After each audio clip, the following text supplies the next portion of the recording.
Yeah, it's one thing, as Teddy was saying a little earlier before we started the recording, that we had so many ideas and we had to really narrow it down. We chose these because they are projects that we feel like will be easy for your customers to replicate with good results, but yet they still give you something interesting to do and some interesting glazes and techniques to play with.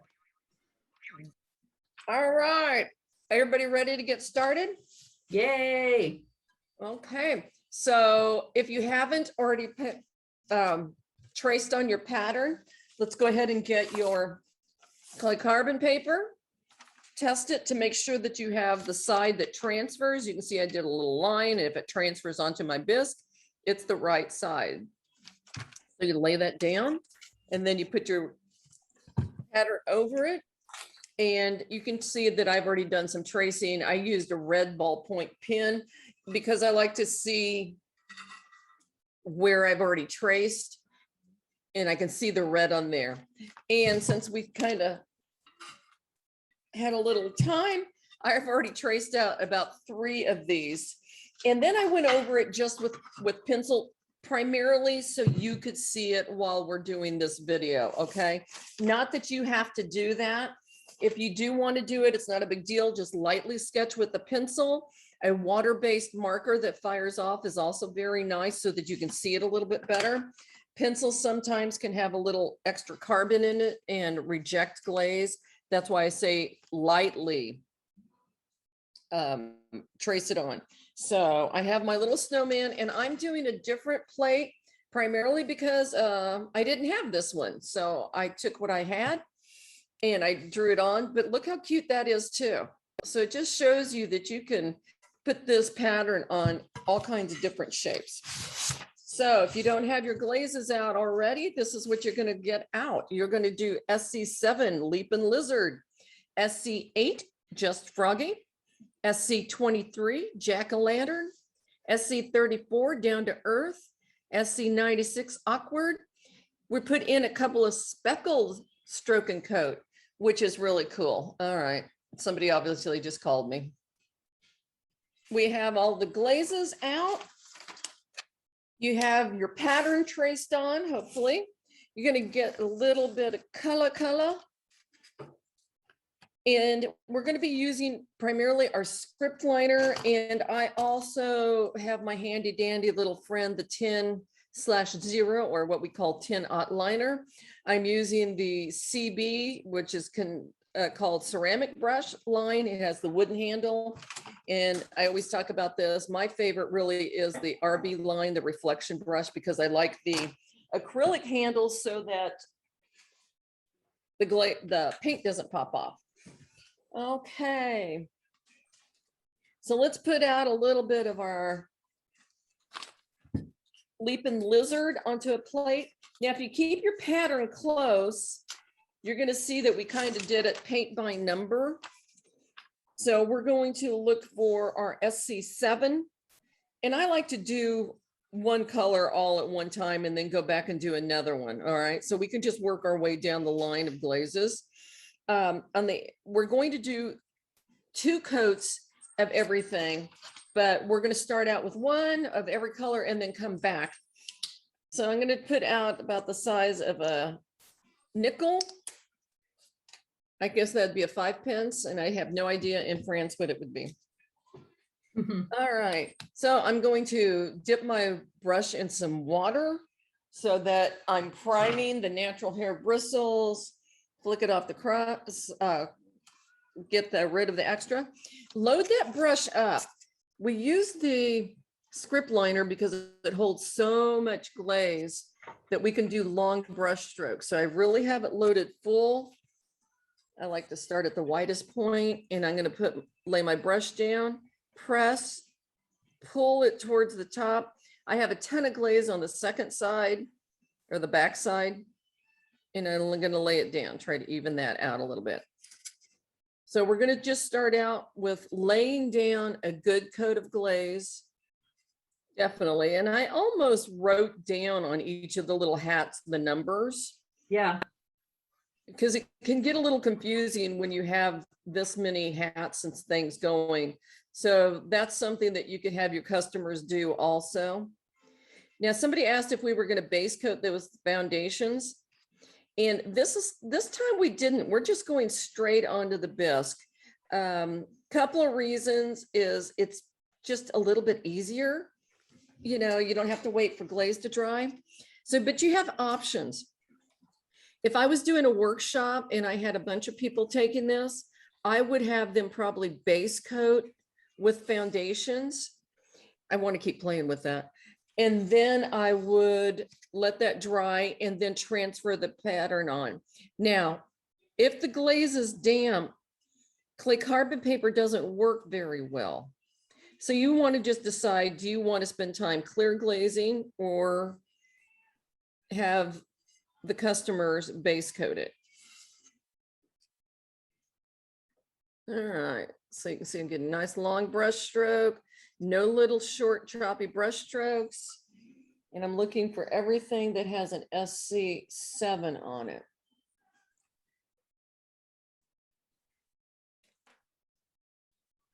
I think those are the only two. If anybody sees another area, let me know.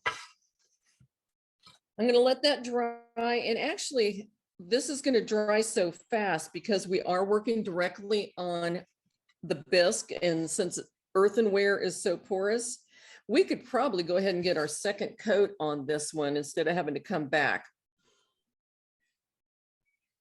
Especially if you have a fan handy, you could hit the fan on this. We're looking for the shine is off, which most of these they are. So I'm going to go ahead and get my second coat. Loading my soft fan brush. And again, like I said, I like to start at the widest point and work my way down. Load my brush, nice long brush strokes.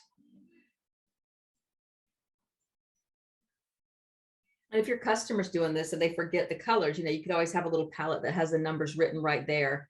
Like we used to use glazed tiles for our paint palettes, and we could write on it with a Sharpie, you know, or a dry erase marker, what colors, which color. Oh, that's a good idea. Little tips and tricks to make it easier. We do that a lot with elements too. Teddy taught a class in England one time that had a lot of different elements that all looked very similar before they were fired. So just having little labels like that made it so much easier.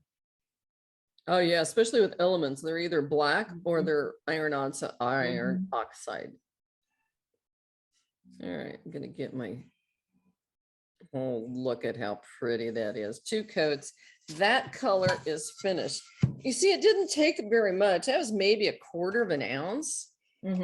Doesn't take a lot. So I'm going to rinse out my brush. I'm going to go to SC8 just because I'm going numerically. You could do it any way you want. This is your art. But I'm just going to go the easy route. So I'm looking for my SC8, and it looks like it's this rim right here. The little ball on this hat here. This is a scarf. I've got it right here.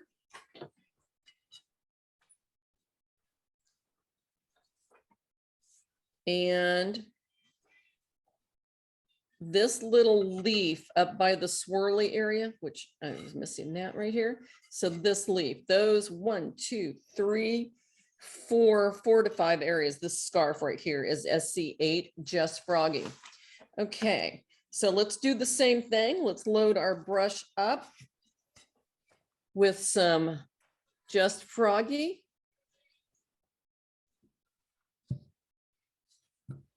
And start laying down a nice long brush stroke. Oh, starting to run out of glaze, but that's okay. What I can do is on my second coat is start on this other end so that I have the same intensity. And could you put your painted piece you're painting up a little bit more? I'm sorry, I do that. It's all about me, you know. It's about me figuring out what I'm doing.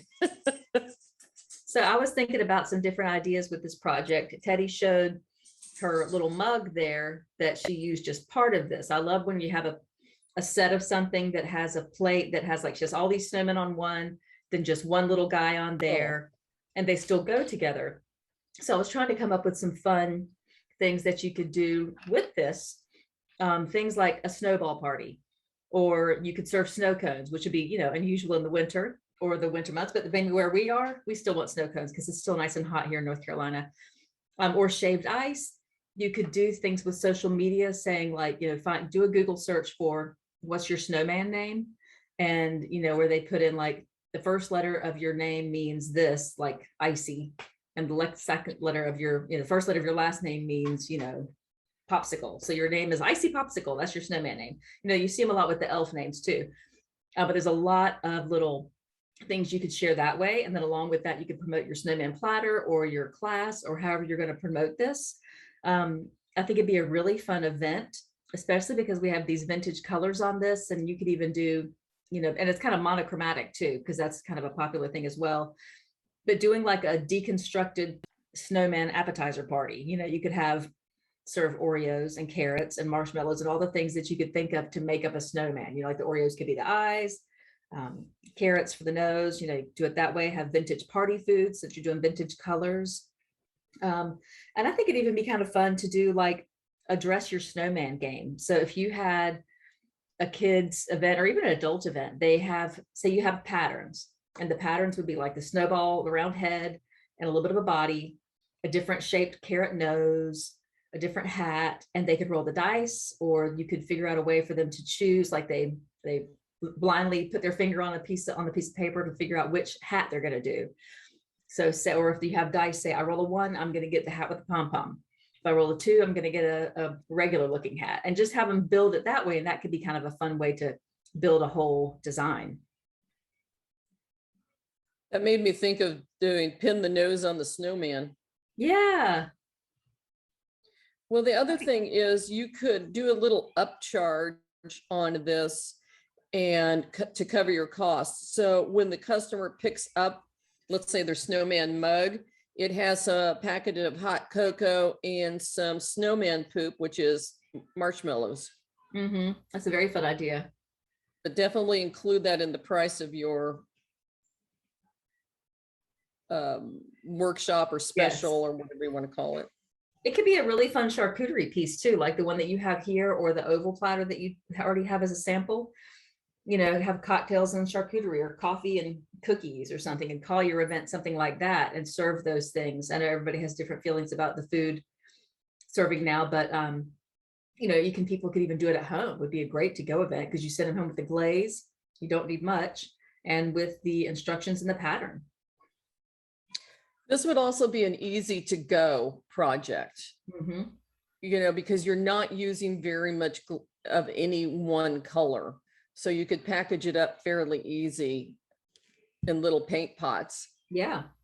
Okay, I missed this one right here, was a number 8 also. So you can see I've got this hat, the leaf, the palm, this background, and then the scarf right here. And of course, everything, all the snowballs are just white. So. Hey, Teddy. Yes. On the section you were just pointing to, that the green runs into the nose, isn't the section right under that supposed to be green as well? Right under the nose? Mm-hmm. Yes. It is on the pattern, yes. Right. Okay. Yeah, because, yeah, it is. Cool. Thank you. I just kind of changed my own pattern on here. Nope. That's not where I was talking about. Oh, okay. Which one?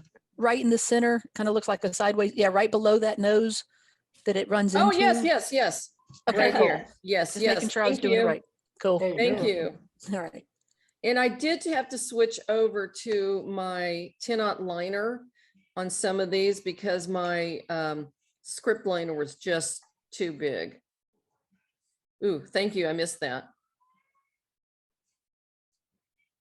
So your customers will do that too. So it might be a good idea to, if you're doing a workshop in person, have them number everything. Yeah, definitely. I like that it's just 2 coats too. It gives that brush strokey look, and switching your brushes totally works with that. Yeah, if we did 3 coats on everything, it would be so flat. No depths, no highs and lows. Oh yeah, I was going to start on this end so that I have the same. I like 2 coats on a project.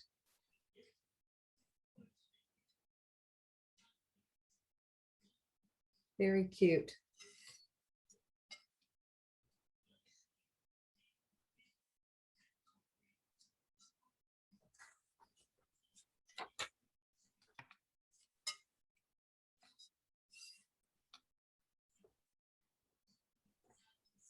Yeah, this little leaf is where I really needed to go with my smaller brush. This would be cute with like a chili event, like if you did chili bowls. You could do, because it's chilly, like a snowman, you know, you could do that. It'd be That's kind of cute. cute. Do a little family, and you could have each little person have their own little people on their bowl, or a giant serving bowl, depending on however you want to do your group. I mean, this is great just as a walk-in project too, because it's so simple. It really is. And you can take the directions that we're going to send you and kind of modify them, put your own logo on top so that people can sit down with the printed directions and do this. I think the key is showing them the brush strokes so that they get nice long brush strokes and not these little short choppy ones. Using the right brushes, that really makes a difference.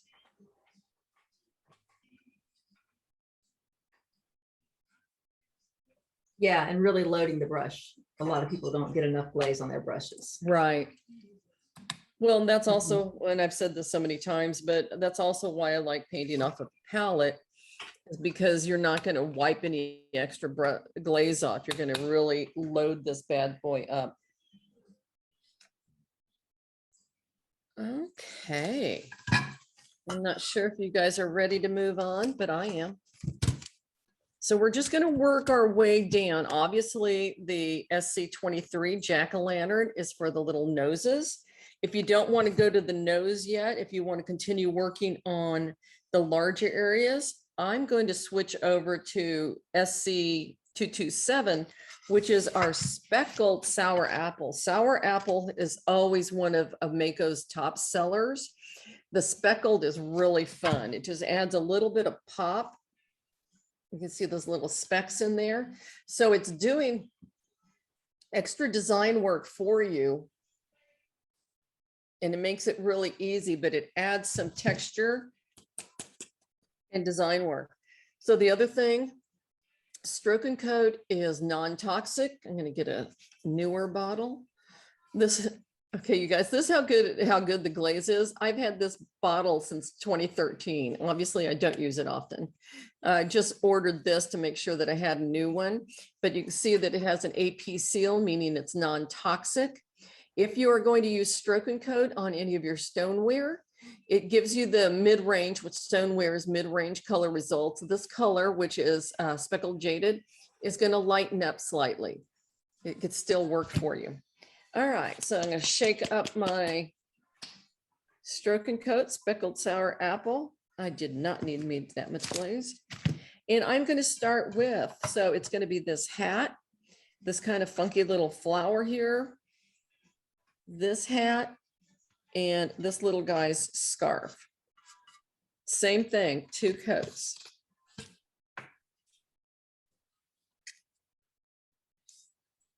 So many color options. You know, this is such a great project you just have fun with. I mean, you could do rainbows, you could do shades of red, you could do like the vintage reds and turquoises, you know, like the candy apple red and jaded and teal next time. They'd be really pretty together.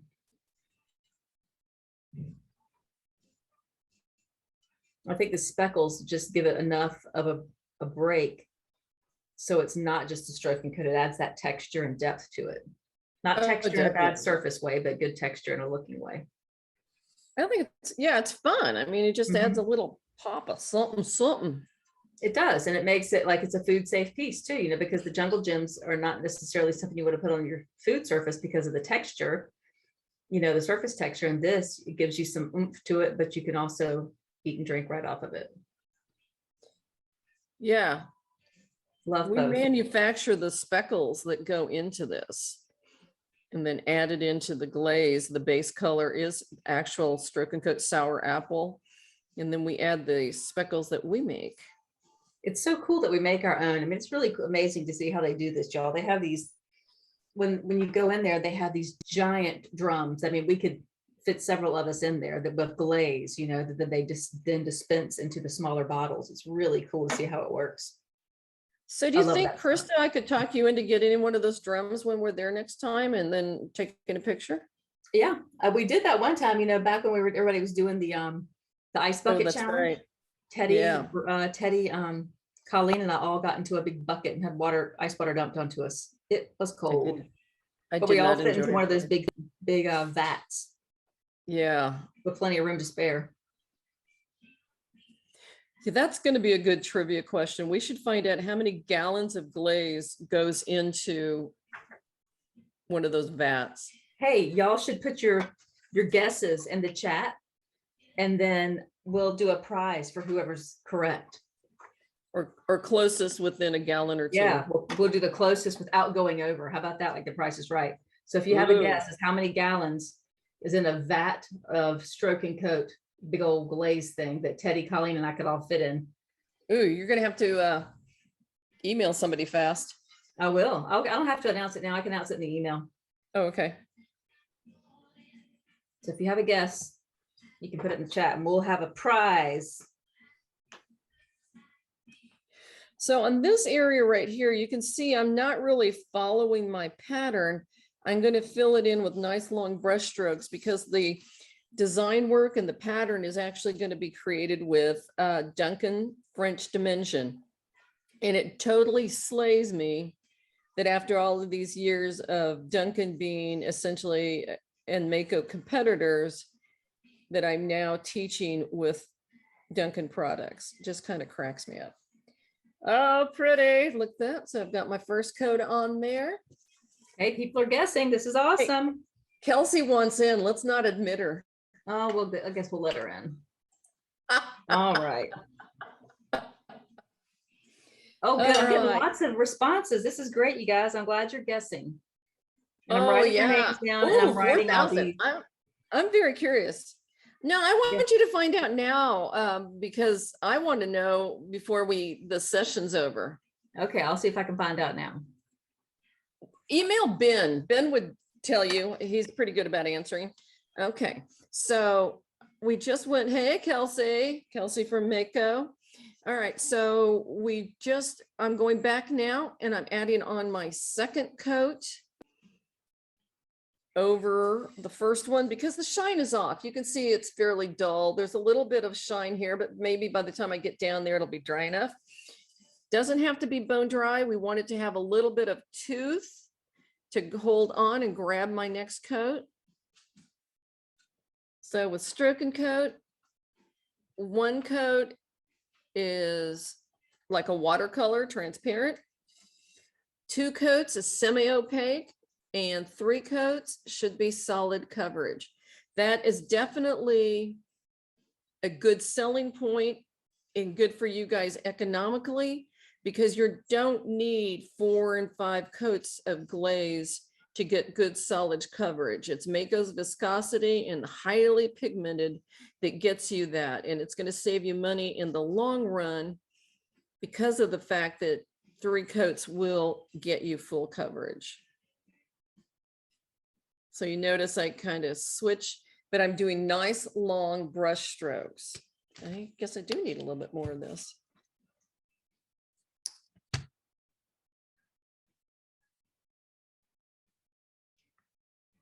Again, I'm just holding this and changing up the direction so that I'm getting nice long brush strokes, laying down a good coat of glaze. And then I'll switch this and I want to start at this end so that I have the same amount of glaze all the way across. So it's not lighter on one end. But if it is, it's not a horrible thing because it does give you some depth. All right, look at that. It's coming alive. It's coming alive. It's so stinking cute. All right. Since I'm doing the speckled, I'm going to go ahead and go with the next speckled color, which is speckled jaded. Okay. Again, it has the AP seal, gives you the mid-range. It's going to slightly lighten. So I'm going to go here and mark this little guy. Has the speckled jaded, which is SP for speckled. Stroke and Coat speckled 209. little scarf right here. I need to bring this over so you guys can see the finished piece better. Does that help? That's great. That's much better. You can see a little bit more. And then, okay, so those are the only two areas. It was actually easier to look at the plate than it was for me to look on my pattern because I could find the numbers easier. So 2 areas, just enough to give in variation and a little bit of pop. You know, we have all kinds of, from very light to very dark. So we have a good spectrum of colors on here.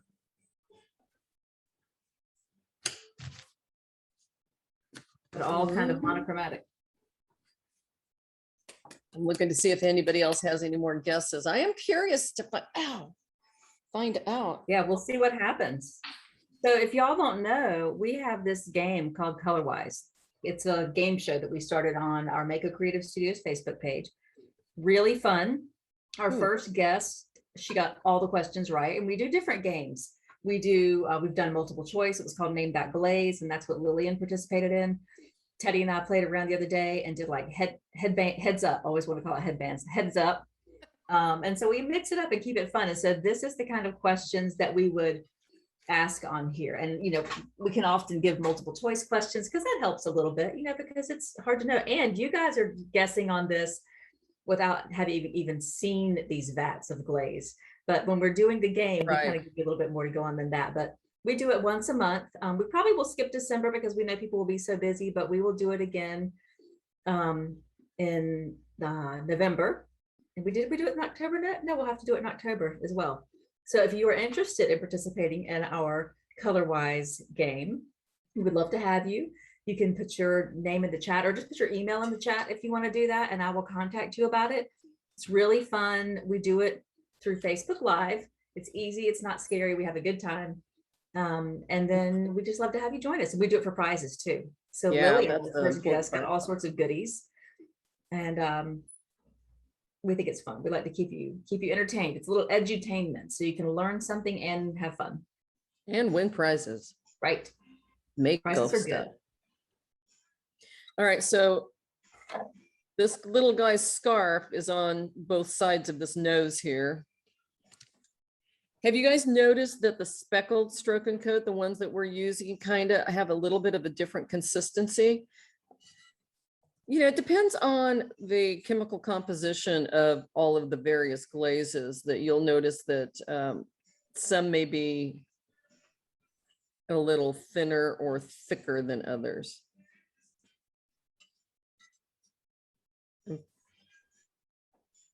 There, got that smoothed out the way I like it now. All right, this will be easier. I'm going to lay it down, press, pull, get a nice long sweep on here, flip my brush over because it still has a lot of glaze. I'm going to have to switch over to get into these little areas right in here.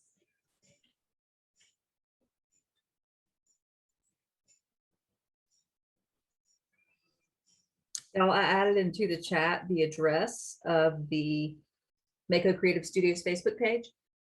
It's also Mako PYOP. Oh, actually, I put that in a private chat because somebody asked me. I'll post it in the public so everybody can see it. But we have that page, the Mako Creative Studios, and then several others. So I'll just put those all in the chat, and we'll include links to those as well in the email that we send out later.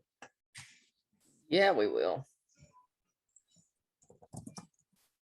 All right, cutie patooties. You can really see my brush strokes on this little guy.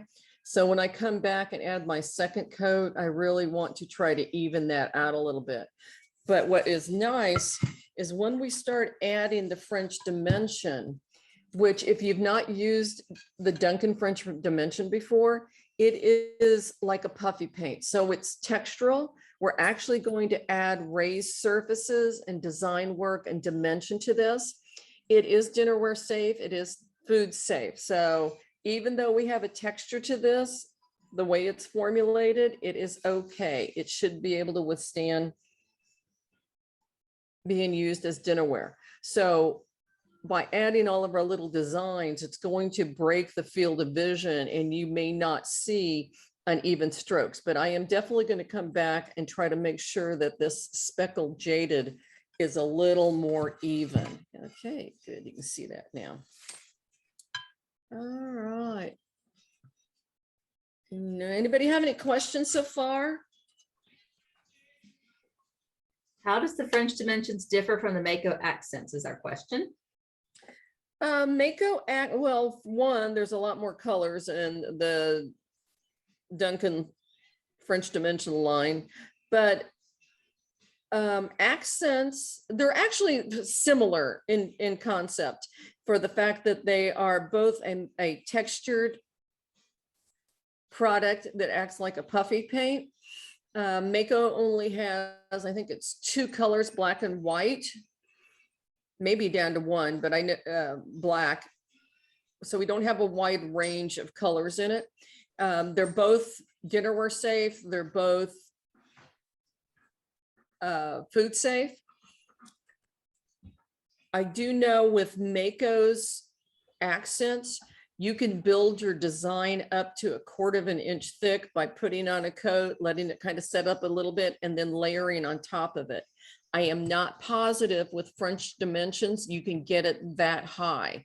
It is a little bit of difference between the two. But if you are looking for a nice textured, either one will work. Thank you for asking that.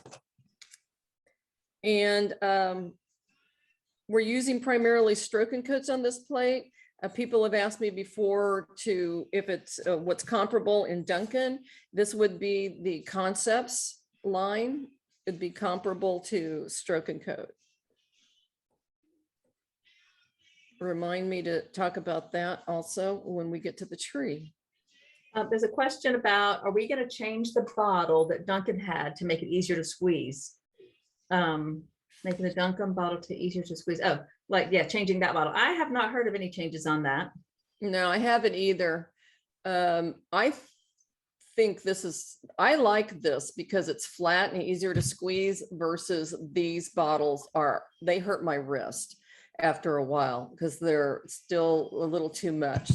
So the main thing, if there are any bottle changes, is that it would work on our bottling line. That's the main thing, is will we be able to fill it efficiently with the equipment that we currently have. So I'm with Krista. To my knowledge, I have not heard of any potential changes on the bottle.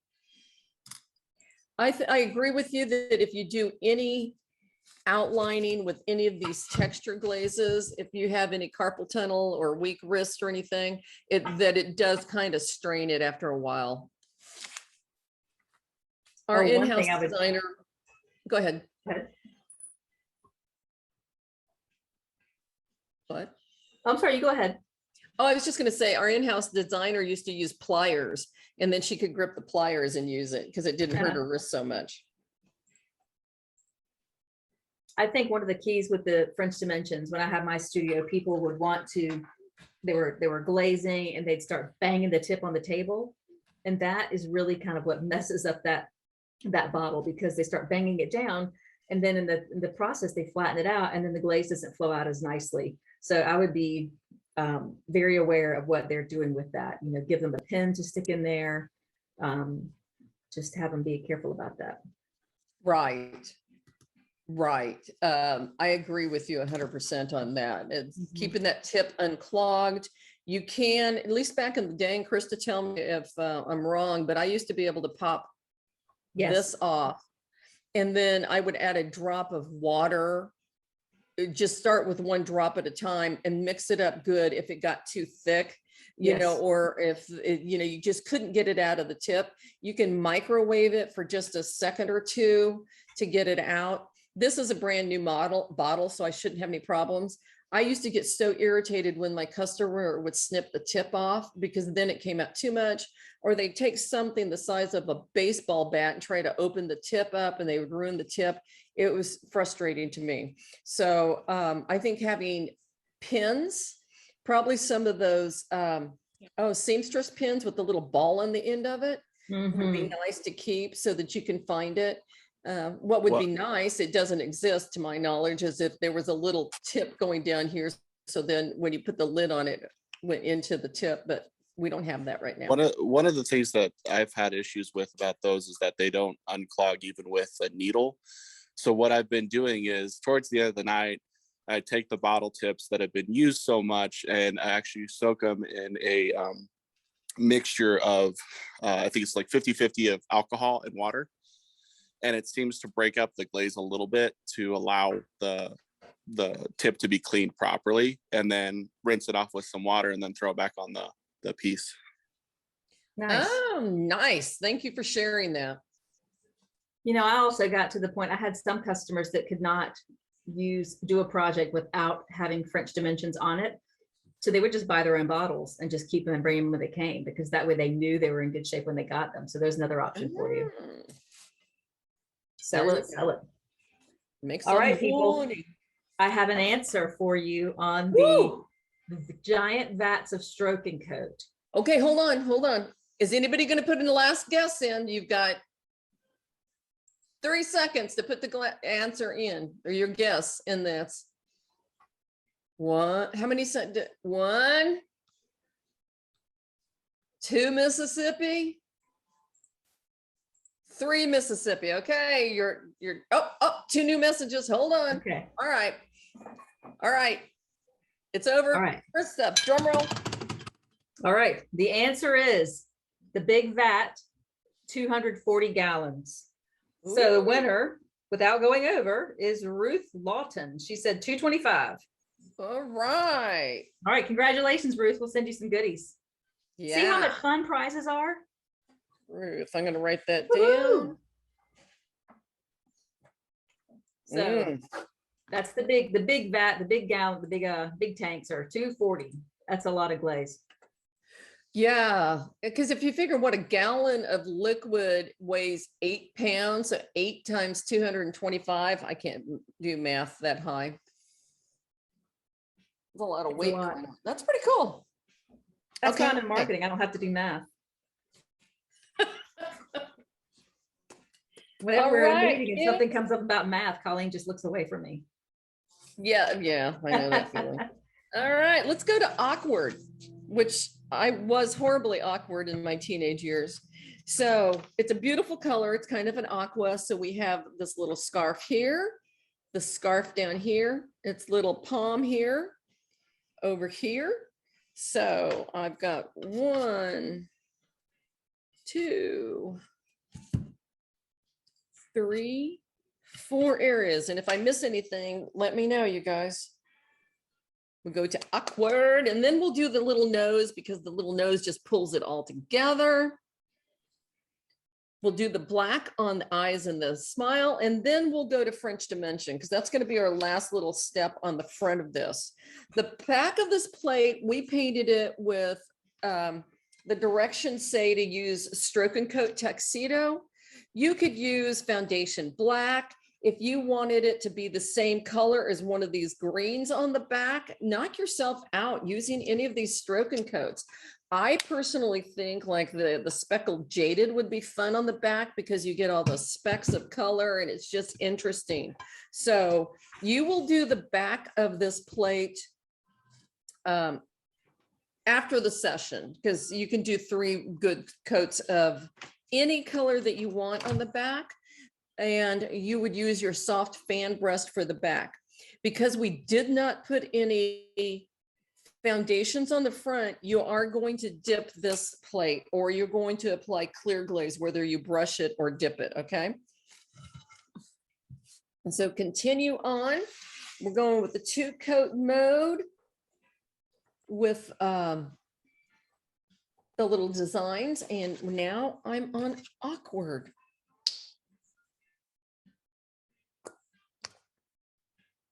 Pretty color. I like that it's so soft.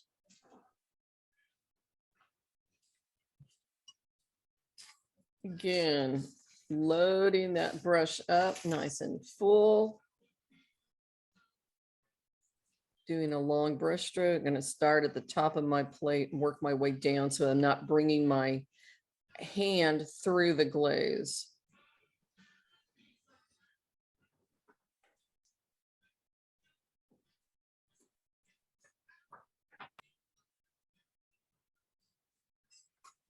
I like to turn my plate so that I'm always pulling my brush towards me. Flip my brush over because there's still a lot of glaze on that side. And I'm actually going to get my little tin out liner in here so that I'm getting it up against there in those little areas.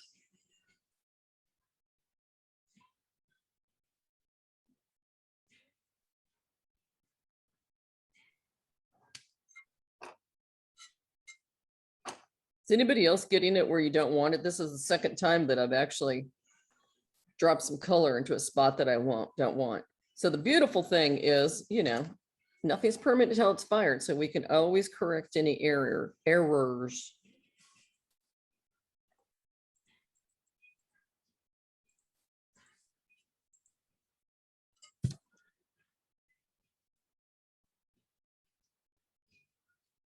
It definitely helps having those little marks where you're supposed to go with the colors. Putting the X's on there Definitely. helps me. Yeah, it's a good tip. Get And this little one Teddy's glazing right now is the same one she has on her mug. And I love just that she pulled that one element out and put it on the mug separately to make it just a little cute stand on its own. It doesn't have to be tons of little snowmen on it. You could even have like the snowman could be upside down looking over the mugs, like just the top of his eyes and his little nose show, kind of like a little Kilroy. It'd be so cute. That'd be very cute. Lots of fun ideas. It's funny how once we start painting these projects or when we're all together, I can start thinking of all these fun things to do. Right. So if you guys have ideas, I'd love to see what your ideas are for this or how you would promote this in your class or in your studio.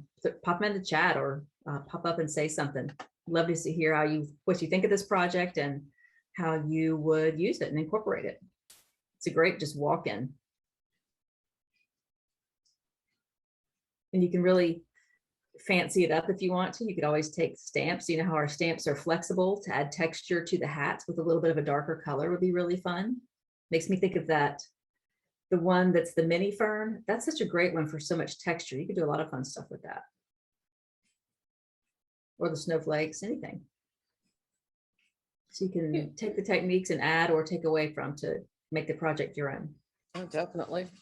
You know, I was also thinking that let's say if you offered a workshop and it's just the little plate, you could give a discount on a second piece and a third piece, like maybe 10% off of a, you know, your second piece, like a mug. And I don't know, you know, you could just kind of play with your marketing and your pricing. Yeah. That makes sense for your business. Right.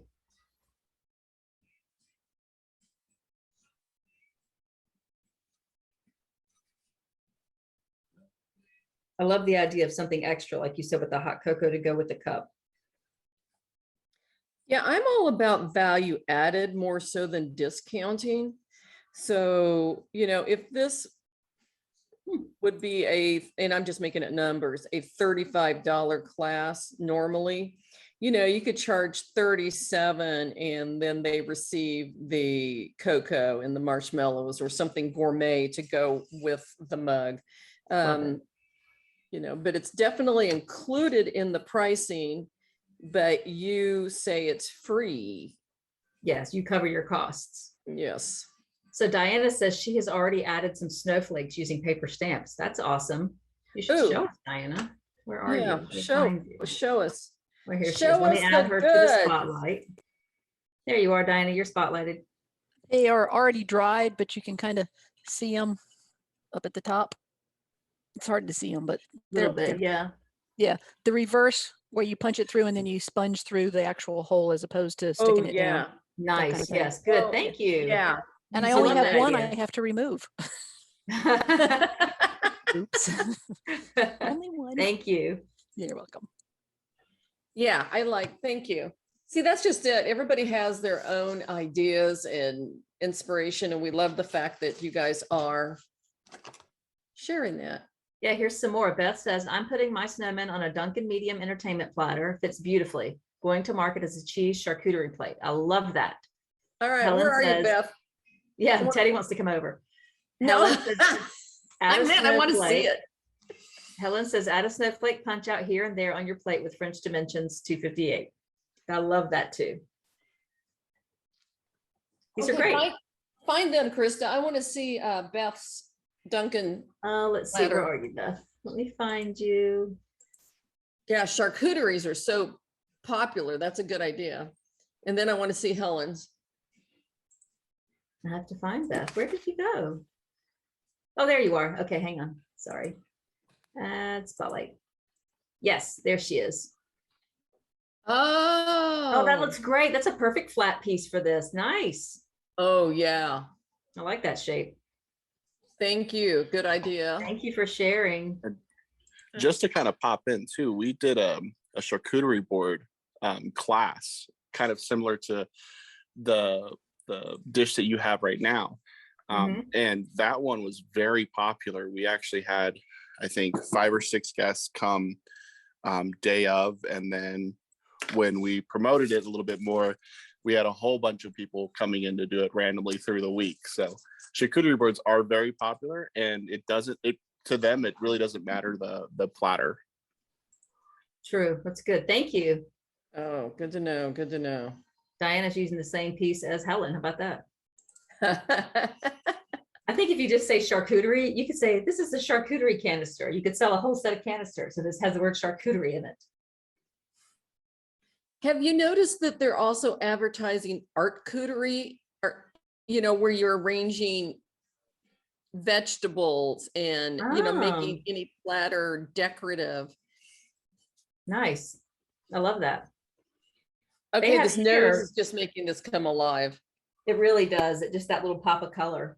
Here they have little places, like charcuterie places. That's like all they do.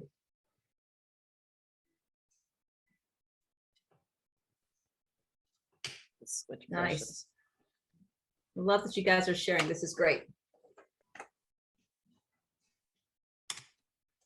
And this is the kind of piece, because these glazes are all, food safe, that you can do it on anything, this project. Oh, definitely. Mhm. I'd like to know if somebody does do this, if it's customized. I'd like to share pictures, with names and things on it. Yeah. Well, and I think a cookie party is fun too. Now that people are getting together more, and this holiday, people will probably be together more. I think that'd be fun. Or it'd be cute to paint this and give it with cookies, I mean, you guys know all these little marketing ideas, but it's fun to just be reminded or come up, we have a few things that I've said that I have not thought of in the past, but it's good to take that idea and just go with it and come up with something yourself, or just be reminded, because we're going into that season, time to start getting your info out there. So with these pictures that we're going to share with you, you'll be able to add your copy in there. You can download them and then upload them into Canva or whatever program you use, and add your logo and some text, and just call it whatever you want. People will go. I found that if something didn't sell, I changed the name of it and it totally worked. Isn't that the truth? Yeah. So if lobster rolls are the thing for your store, and that's what people love in your area, call it a lobster roll platter, the Snowman lobster platter. Might not be the season, but who knows? Or even just moving it in a different location. That used to Mhm. slay me. I'd have something, like a staple that you'd carry for years, and then I would move its location. Yeah. And people say, oh, that's new. Right. And the other thing, with right now, with people having a hard time getting certain bisque shapes in that you want, this is a great time to experiment with different shapes you have not used or have not used in a while. Yeah. And putting these different designs on them. People are really excited to see things like that. And you'll be surprised at how well they sell. There's a ton of great shapes on the Mako website that you can check out that your customers are going to like too. Well, and it Samples shows sell you, it. just look at the difference, between the two on here. And they both are adorable. Mm-hmm. So it's, Definitely. if you did do, oh, I got green on mine. If you did do a workshop, you could have, let's say, 3 or 4 different plates out and let them choose, and then base off of the price off of what they choose. They might go for something a little bit more expensive. Yeah, I love that. And one thing I heard somebody say about that one time is they only offered pieces that were larger to fit that pattern that they had. Right. Like you have one pattern and you say, okay, it'll fit on these 5 pieces, and they're all the pieces you want them to buy. Yep. And that's the key, is the pattern has to fit. You could Right. blow it up a little bit, or Right. But you don't I offer to wouldn't make try it smaller for them. Yeah, unless you're exactly. doing a whole set that day. Woo. Got to boost Just those that- sales. It really is. You know, Teddy was talking earlier about how there's so many backups with container ships and things, and you hear stories about Amazon and Walmart just blocking the waterways. But this is a great opportunity to remind people to come in and paint something. You have it here, and yes, it may not be exactly the shape that you were hoping because of the backups and the supply system, but just think how cute this could be on anything. Just really allows you to get creative and work with some things you haven't used in a while. Okay, I pretty much have everybody painted, so I'm going to do the little black details next. Ugh, I just spit all over the place.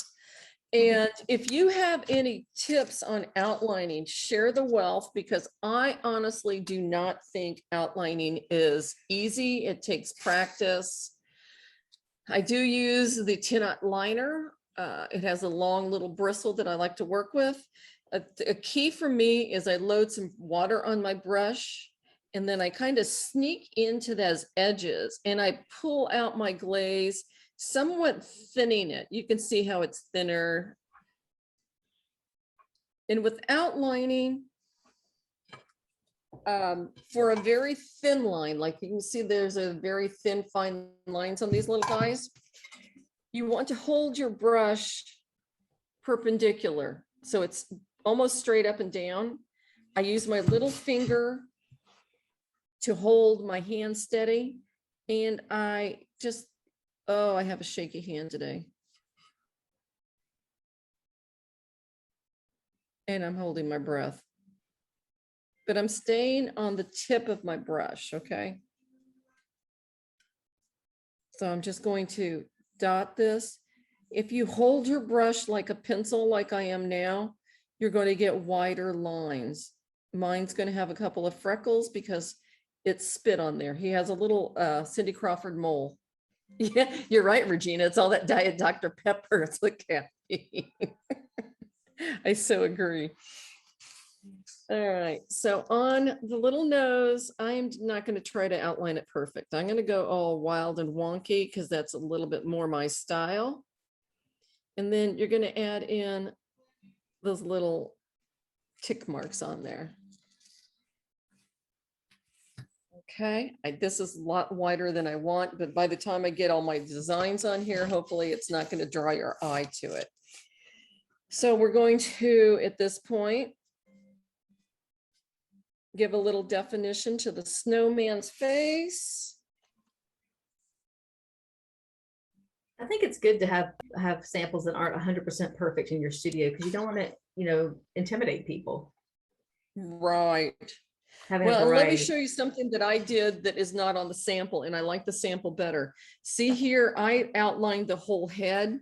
We let the white French dimension outline the bottom here, so there's very little black around it. So when I come back and outline, I'm going to cover up that. I don't like outlining the whole head. So the only places that I'm really going to add some black on my snowman, well, and I don't even really need to over here if I shape this up a little bit better. Okay. So there isn't really complete outlining. I got a little crazy right here. I did that just to show you the difference, you know. It's, all right, so little black eye. Since stroke and coat is so heavily pigmented, one coat, you guys, is sufficient. It's still going to be black. It's not going to fade out and be gray or anything like that. Phyllis brought up that you could use designer liner for the outline, and you certainly could. It would work out well because, you know, designer liner doesn't have frit. It's an underglaze, so you could do that. And since this is going to be clear glazed all over, it will make it nice and glossy. If you were doing this with a foundation's background and then stroke and coat on top, it's not going to be quite so great. It's going to be a matte because that fire is more matte. I mean, it might get a tad bit of a gloss just because of all that stroke and coat, but you're generally going to want to make sure you clear glaze over designer liner to make it nice and shiny. And you Well, want to and make not sure it's only- very fine. Yeah, and also designer liner needs that clear glaze to be dinnerware safe because Yes, it has correct. texture issues. Yeah. Very good point. So yeah, so you're right. Since we are going to clear glaze this, designer liner would work fine too, if you like using a writer tip bottle. All kinds of ways to get to where you want to go. Ooh, that's a cute one. I did a good little comma stroke on that, which the smile really is more of a comma stroke, where I lay down my brush, pull and lift, releasing the pressure as I pull it towards me.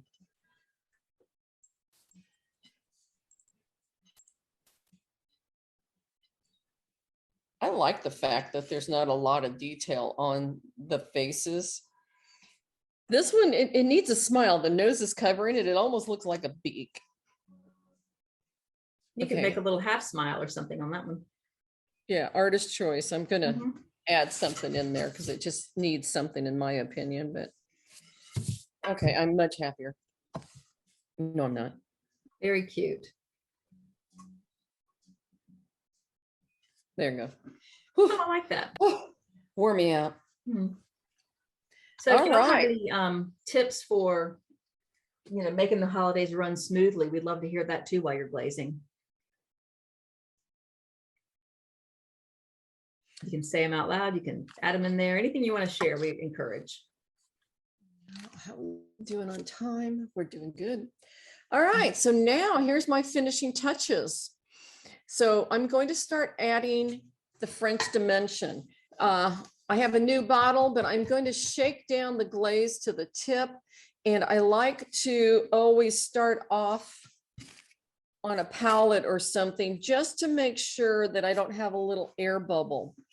And you're going to try to go for a nice long outline, laying it down. I kind of let it drag a little bit, but when I pull it towards me, it's not going to get clogged. It will just lay down on top. So, and since our glaze is kind of dry, I don't have to worry about the tip clogging. Oh man, I haven't used this in a long time. And I got to tell you right now, I'm loving this. It's because it's coming out so nice and smooth, easy. I'm not having to really squeeze hard. Now here's where I'm going to cover up that black because I really did not like that.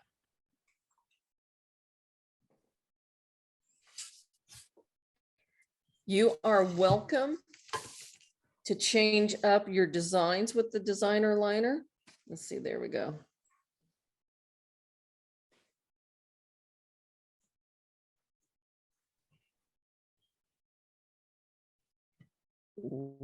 Now right there, I had a little trouble because it was coming up on the lip. So I let it drop down like icing. And here I'm going to make it a little bit wider because it's not covering and making that edge look nice and seamless.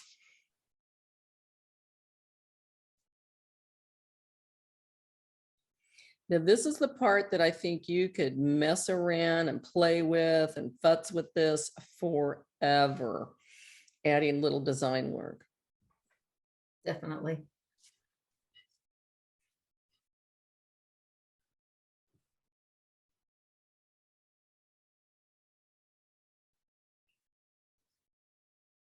I've even done designer liner under, like I've done it on a piece of bisque and then just clear glazed it, and it gives kind of a neat texture, like on the rim of a plate. It was really pretty. And I've even seen it done under other glazes, just do a design and then have another glaze like on top, like a foundation sheer or something like that, or even an elements glaze to give it some place to add texture and pool a little bit. Try to go as long as the line as possible. I have a towel on my lap so that I can periodically wipe off the tip of this so that I don't have a big ball of glaze.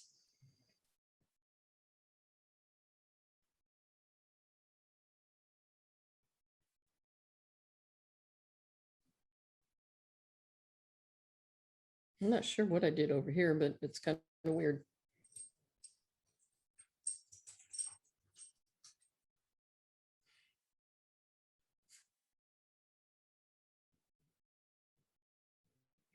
You'll probably have to refer back to your pattern periodically because we've covered over some of the design work on where you're going to add. And I'm going to play right here.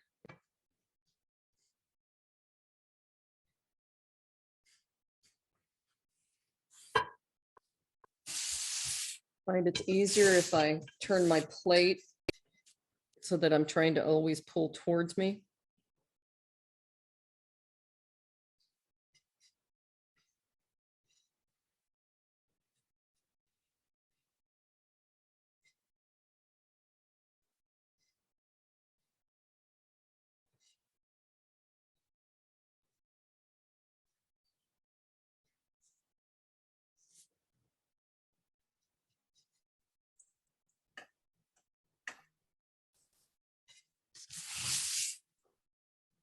Oh, this is so cute. Beth says, I'm going to make singing snowmen open mouth to give to a course member of friends. I think that's awesome. Oh, how personal is that? Very clever.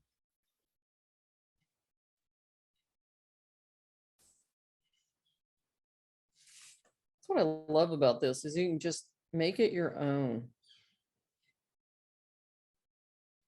Yeah, definitely. And I love the sharing, it's, you miss some of that connection and sharing with the virtual event that we didn't have in our in-person ones, and we'll get back to that eventually, but the fact that you can pop something in the chat or speak up and say something, everybody can hear what you're talking about. At Pottery Camp, there's usually, 100 people and you don't always get to hear what everybody says. So this is kind of an advantage to having it this way as well. I agree.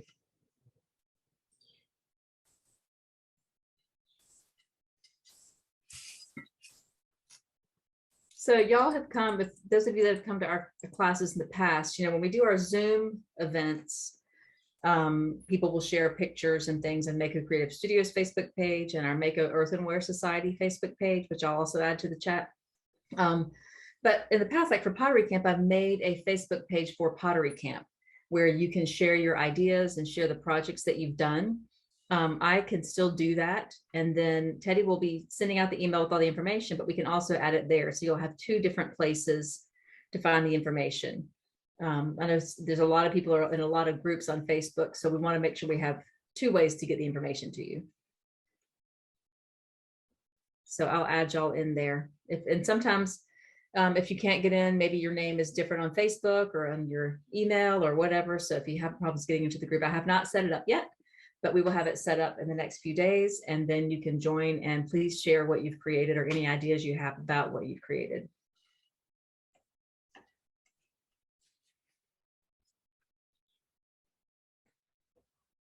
Okay, I'm going to have trouble stepping away from this.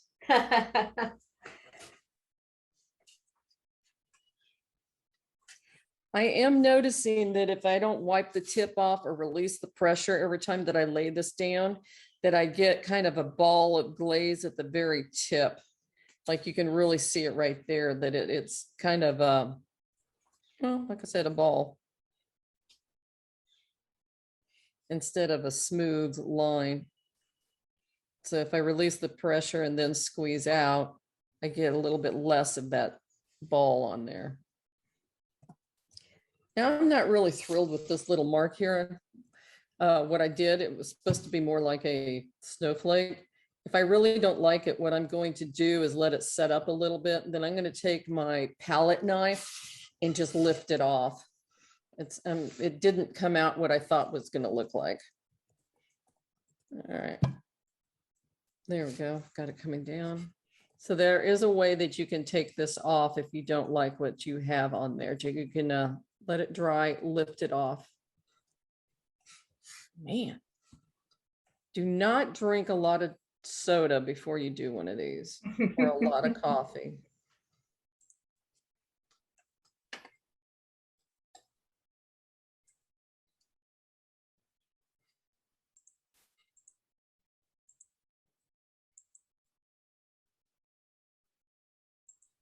Woo!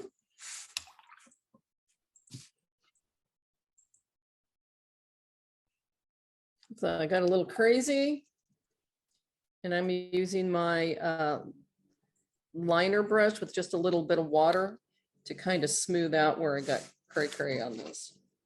Smart.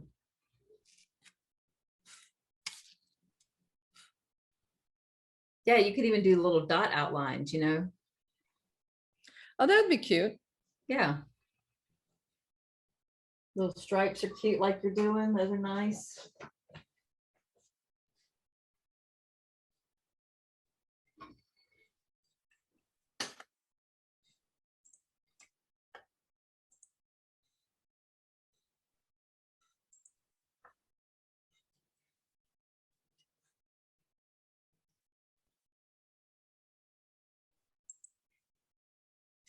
Y'all think your customers will like this? You can give us a thumbs up or a yes or a no or whatever. I like it. I think they'll like it. Yes, Christine B says they are Yeah. diligently working. Thank you. She's like, leave us alone. We're working. Gives me something to do. Let's see. Joni.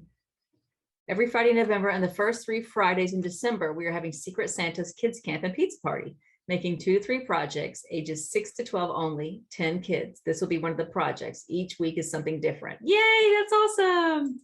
Oh, cute. Thank you you. for sharing. She's like a go-getter. Aren't you, Joni? You say Joni, I think. Yes, Joni. Oh, you're on mute, but you can talk if you want to unmute yourself. There you go. There you go. Yeah, each Friday in November and December, we're doing Santa's Secret Gift Shop, and I put feelers out on Facebook, and the parents all responded very well and said they actually wanted it to be a secret. So anybody that comes to my camps, they know they're gonna, and I mean, they're not gonna get anything janky. The kids make really cool stuff, and we got a lot of little followers. That's So great. we have 2 little boys already, ages 8 years old, that signed up for all 7 classes. Wow. Yes. That is so One great. little What a boy's good idea. got he's on the spectrum, but he's so he just loves, they call me Miss Baloney for Joni Baloney. I don't know, it seems to help, and he just I just, from the first time I met him to come into these camps, it's just given him so much confidence in himself. He's so proud of everything that he does, and his mom just can't believe that she like claims that this is what helped him. So that's kind of cool to share with. Yeah, it That's is. very cool. All right, you get a prize for that. Hey, look at giving you a this. Prize. Can Somebody you add see the that? spotlight. Where's she? Yes, look how cute. Hold Put it it up. back There up. you go. Oh, yeah. I have the real bright light behind me. That's But I okay. didn't have all the plates. I wasn't prepared today because I'm too busy rescuing dogs. But I don't even know where this plate's from, but I know we got a bunch of them. So this is what I'm going to do for the kids camp. We have Perfect. 10 of these. That's Cute. great. Oh, Cute, you're a cute, fast cute. blazer. Oh yeah. I don't want to be, but I am. I think I remember that about you from the holiday camp in Ohio. You were super fast. Yeah. It ain't always the best. All right. Nice. I love that. Thanks, guys. Thanks, everybody. All right. It's 1:18 my time, Eastern time. And just a little bit more. Yeah. I'm going to scroll through, Okay. which you were just doing. You can see, are people still glazing? Mm-hmm. Yes, it appears to be the case. Oh, Stephanie, did you just show us your piece, Stephanie? Wait, hang on. Oh, look how cute. Looks really great. I like yeah. the little dots. Yeah. I love dots like that. Nice. I'm not in the studio, so I don't have all my fancy bits, but English people could cope with dots. Oh, sure. Definitely. Yeah, if you go a bit too fancy, they can't cope. Thank you for sharing. Oh, thank you. It's a lovely, I think it definitely would work so well as a workshop. It's really nice. Good. Here's a question from John. Can you put Spectaclear all over this, including the French dimension? Yes, you can. Oh, yeah. We're going to be doing Spectaclear on the next project. And I went to town on ideas for this project. I think it's because it's the first one I started writing ideas for. Uh-huh. Yeah, I think the Spectaclear would be really cool going around the snowman to do the background.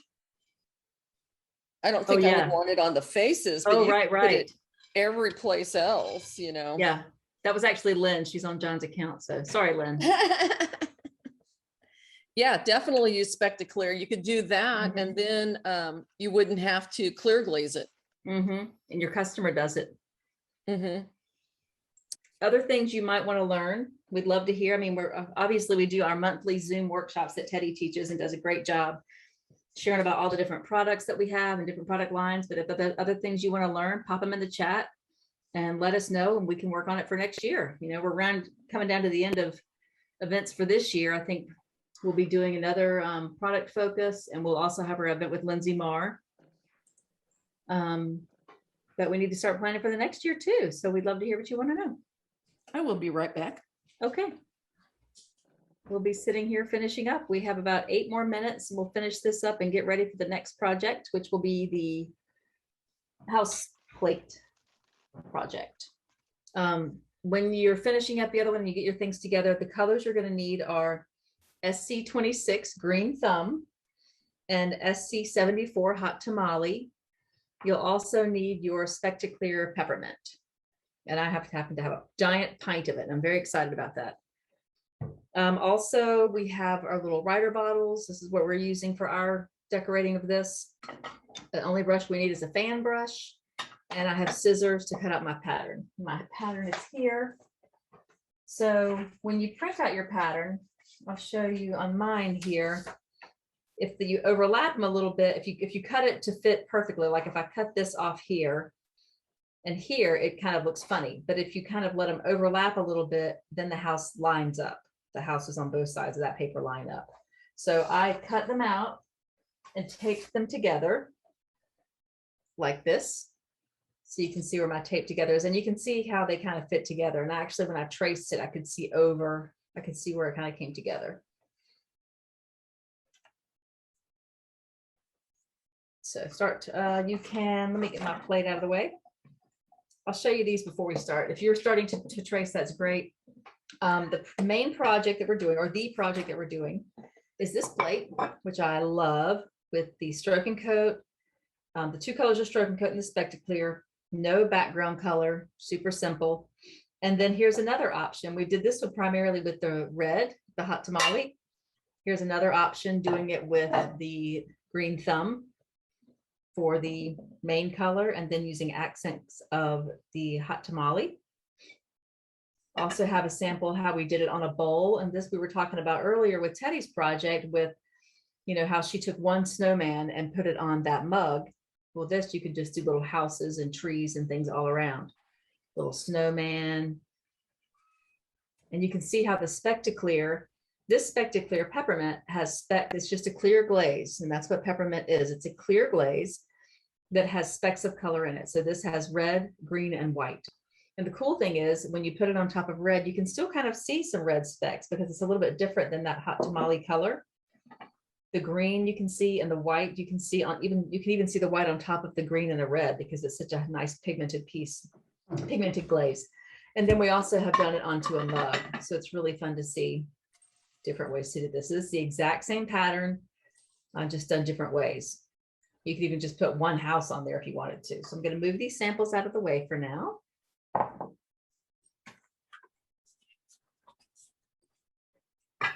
And grab my piece. So I am using the casual wear plate. The plate that we have on our list is just a basic coupe plate, but I'm using the casual wear dinner because that's what we did not have the other when I was at Mako last, and I got everything ready when I was there. So I have cut out my pattern here, and it's going to fit right into my plate. My plate has a little bit of an edge that comes up, so I trimmed it down a little bit more. Once I have it centered on here, I'm going to take my clay carbon paper, and I actually taped a little strip of another one to it. And I'm just going to slide it under there. Now you don't have to do it that way, but for me, it worked out well because that way I had my pattern exactly where I wanted it. You can just kind of hold your pattern in place and slide that under. Now, if you need to adjust it a little bit, you can. So that's how we're going to trace it. Now, if you would prefer to just sketch out your own little buildings and houses and things, feel free. But we're going to go ahead and trace that. And you've already used the clay carbon paper earlier today, so you know how to do that. So we're just going to go through and trace, and I'm going to grab a marker so I can see where I have traced. I think it's a lot easier that way.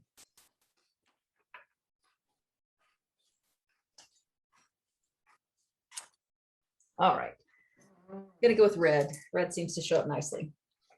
So just put some good pressure on there. and go all around and just color. I found, with this one has so many different little lines and things. If I did my big outlines first, did these little outside sections first, and then went back inside and did all the little details, I was able to keep track. Of course, also using a red pen will help, or whatever color pen. And of course, your pattern doesn't have to be just like this. I mean, you could just do the outlines of the houses if you wanted to, and go back in and put the little windows in. They're just little shapes. You don't even have to have patterns. It's basically like stick figure drawing, so I love that aspect of it. Doing all sorts of shapes. Decorating with shapes is a fun and easy way to do things.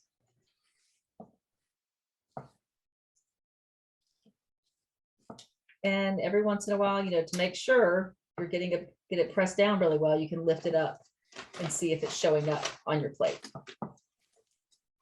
And then move it around. I usually find that I do better tracing, like holding this in my lap, than I do on a plate. I mean, on a table. But that's up to you. Now, the other thing is, I mean, this pattern is a little bit larger, but in general, you can print on clay carbon paper. So somebody doesn't have to trace it like this. You could have it already printed. As I said, this is a little different piece because it's such a big pattern, but you can print it on here. You could even have it, you could print it out on the pattern just like this white paper and then put it together. Just saves a little bit of paper, and it can be reused because I've used this pattern several times already. I mean, this pattern and this paper. But as Teddy mentioned, you just like to do it when you don't want to do it on wet glaze. You can do it on glaze as long as the glaze is dry.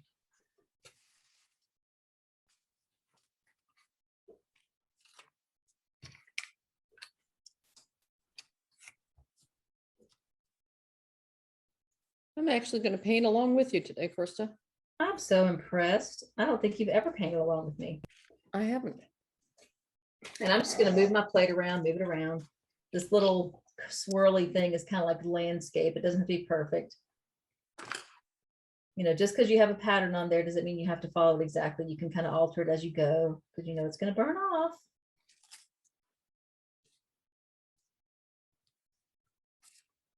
There are little lines to draw around, isn't there? Yeah, there are a lot of little lines. That's why I like doing the outline first of the house, then I don't miss anything. But that's the whole point of looking up every once in a while to make sure you have everything. So when I was tracing it earlier, I was like, oops, I missed that, I missed that. And here you can see where it overlaps, that I'm just kind of filling in that little line right there on that window.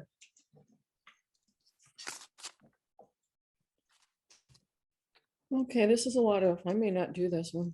I'm kidding. You can draw your own. And the thing is, you can also just do a giant house in the middle. It doesn't have to be this. I think the giant might not work as well with the glazing technique we're doing, but it's still, you can do your houses however you want. You could just do trees.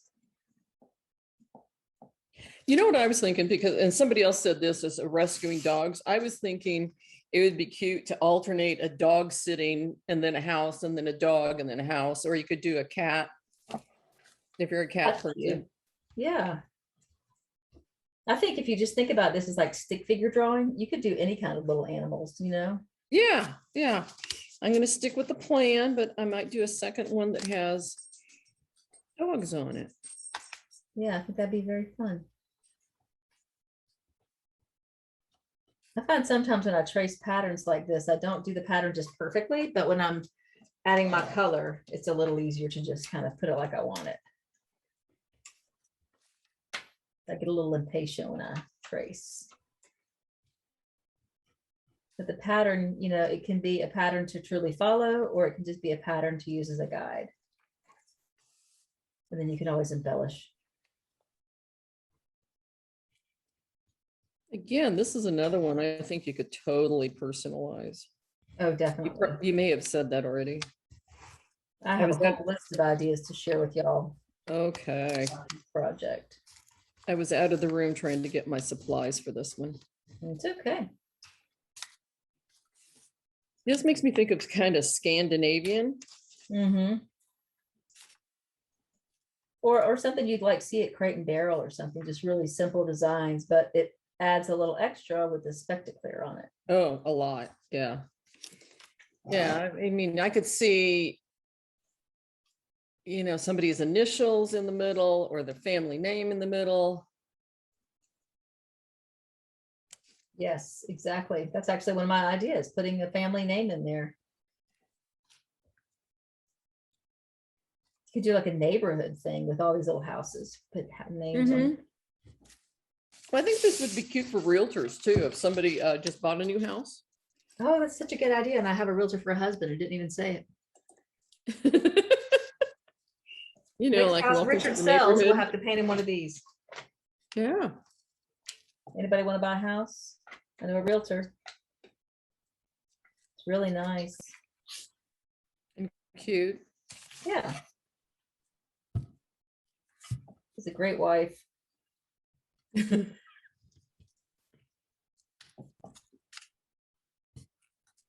All right.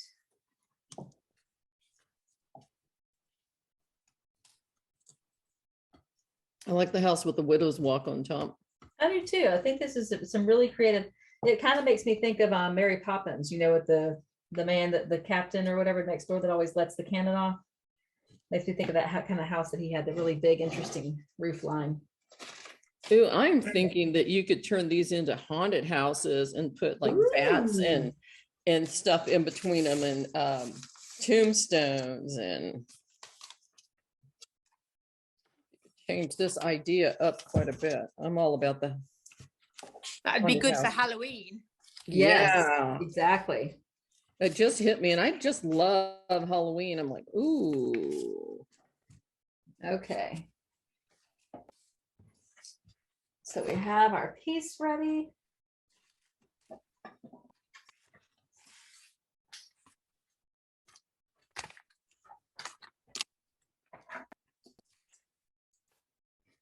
Oh, Admiral Boom. Yes, thank you, Christine. Oh, I forgot to look up, sorry. That's okay.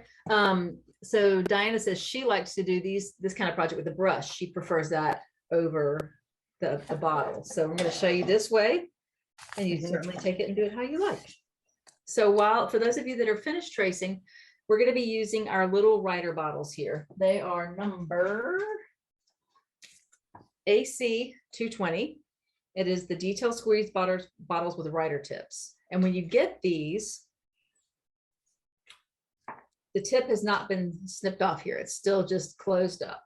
So instead of just going crazy though, and just cutting it off, you want to do a little bit at a time, because we want the smallest hole possible for this project. So I'm going to take my scissors, just snip off a little bit, but I still can't see the hole, but I'm going to do a little tiny bit more. And then when I can see the hole very small, then I'm good with using that. So this is a super tiny hole. So I'm going to try that one and see how it works. Take this lid off. We'll try this one instead. Okay, so once I've taken that, I'm going to put some hot tamale and some green thumb in these two. Now you could also use a writer tip bottle on the 2-ounce bottles. This one does not, excuse me, this one does not fit on here, but we do have a kind that'll fit on these bottles. I like this bottle because it's very soft and squeezy, and it's smaller, and it has this really fine tip. Now with the larger bottle tops, you can apply the metal tips that we sell separately. So if you just want to keep it in here, you can. I have better control over the smaller ones. Well, and I think I might go rogue and use designer liner. Go for it. You could totally use designer liner. There's tons of colors. That's one of the great things about it. You're going to be putting clear glaze over it, so it's versatile. It's a great option. So. Okay, I think I'm going to have to do workman's comp from doing all this tracing today. How's everybody doing? Y'all getting your tracing done? Still working on it, or you good? I'm looking. Well, I see some people. Okay. We're going to go ahead and keep going. If anybody needs help, you can just yell. All right. So with these bottles, you have to be careful how much pressure you apply onto it, because it can come out really hard. So if you really squeeze it out, you're going to get a super heavy line. If you have just a little bit of pressure on your bottle, it's going to be smaller. You want to try to keep consistent pressure so you get the same kind of line. Now this plate is kind of waxy, so it's beating up on there. So that's what we're going to do. And that's the point of having a nice small tip, is because you can get a better fine line. Now there's no rule saying this has to be a super fine line. I mean, look at this plate right here. Some of the lines are heavier, some are thinner, so it doesn't matter. The only place where it seems a little bit more important to be fine is these tiny little details. Like this is a little street lamp for the little snowman eyes and mouth. But if you don't want to do those with this bottle, you can always take a small brush and do those. So always lots of options. So we have that. So Can you leave your plate where we can see it while Yes. you're, yes, I know it's hard because you have a limited amount of space. yes, I can do that though. And I like to have just a plate or something right nearby so I can shake my glaze down to the tip just to get it started. So I know what I like there. So I know the pressure. So I'm just going to pick one and start going on. And all we're doing on this whole project is outlining this project. So a brush, if you don't prefer the bottle, this is a great way to do drop and fill type designs. And we're going to be doing that with some of the trees. So I would go all the way around and go ahead and do all of your red. If you get some glaze on the end of the tip, you can just wipe it off on a towel. And I'm going to also go ahead and do my outline first of the house, like I did with the what do you call it? Tracing the carbon paper. And then go back in and do my little windows and things, because that way this will dry a little bit and I can come back around to it. And if they're not connecting on the end, you can just kind of move your glaze. You can see where mine kind of jutted out a little bit. So I'm just going to take the tip and smooth it out. Now it's not meant to be a puffy. It's not meant to be really super thick, but you can, it's just an easier way to get multiple coats on at one time. Let's see, I'm going to go ahead and just That's go. the only ones. Yeah, I'm going to go ahead and Hey go guys, down. what age do you think you would cut this off if you did this for a kid's class? What age do you think you would cut this off? Or you can either unmute yourself or put it in the chat. Yeah, it's a good question.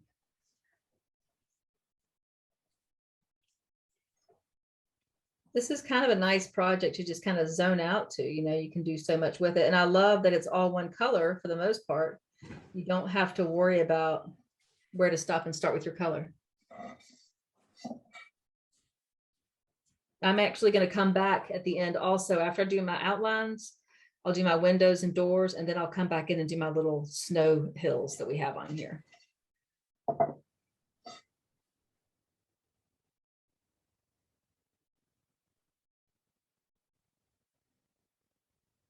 This would be, you could also do this with like skeletons and things, this texture on here, the lines.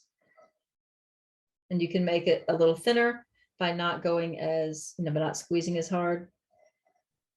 I think pulling toward me or pulling down like this is easier than trying to go up, like Teddy mentioned before. I'll come back and add a detail on this house in a minute. Here's Admiral Boom's house.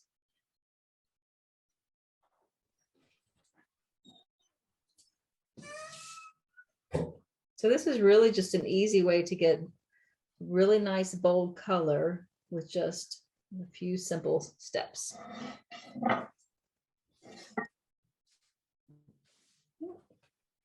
You have to be careful because I just did it. I just started glazing immediately and it popped out a little bit more like a little dot. And I don't want little dots everywhere. So I'm just going to kind of smooth it out. And also, you know, whenever you're painting something, your face is like, you're like really looking at it closely. Your customer's not going to be, or your person that's going to get the gift or whatever is not going to be staring at it so intently. I mean, because really when I'm doing mine, they're just as thick as these. And if some are thicker than others, it doesn't matter. All houses are different, right? And trees. So I'm going to keep going around. Oh my. And if you get too many, if you get that little dotty edge, just kind of smooth it in. Okay, one of my houses has a foundation problem. It's bowing. Well, maybe might need to get that checked out. Yeah, it's slated for demolition.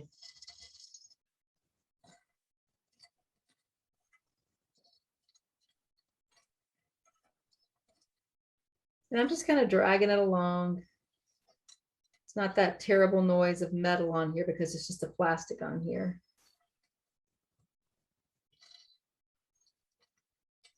Unless, of course, you put a metal tip on there and then you do have metal noise, but some people are better with that. So everybody has a different comfort level. You know, some studios are all about using a writer bottle. And different people like different things, so.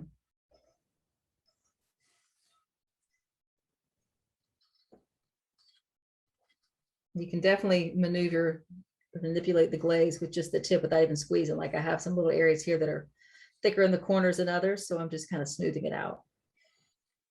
So we're going to get nice bold color.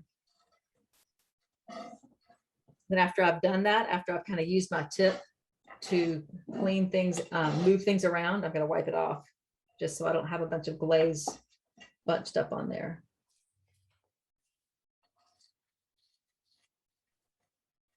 Okay, I'm using the designer liner, and you're right, that metal tip is a wee bit annoying, but I'm doing it.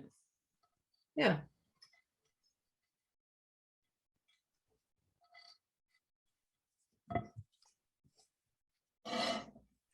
So you wouldn't do this project for kids at all? Okay. Diana was saying. I wouldn't, just Depends. because I see what kids do with my writer bottles out in the studio, and it's too hard for them to do it with a brush, but my regulars would absolutely love it because they've been trained quite well how to outline with a brush. Right. In fact, I don't Good to even know. use writer bottles in my classes. Okay.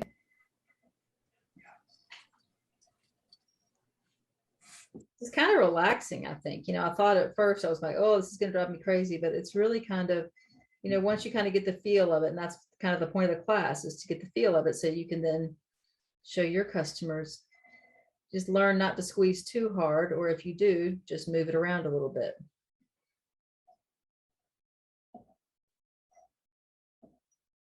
It's funny when we teach these classes, you know, we practice the projects first, so we know what we're doing, or if we have any questions about it, you know, we can kind of work through them, or why are we doing it this way? And the more I do it, the better I feel about it. And that doesn't mean it's gorgeous by any means, but I'm doing it and it's working. Another reason not to have perfect projects. All right, so I am almost on my last trees here. Look, I made that one a little bit fat, but that's okay.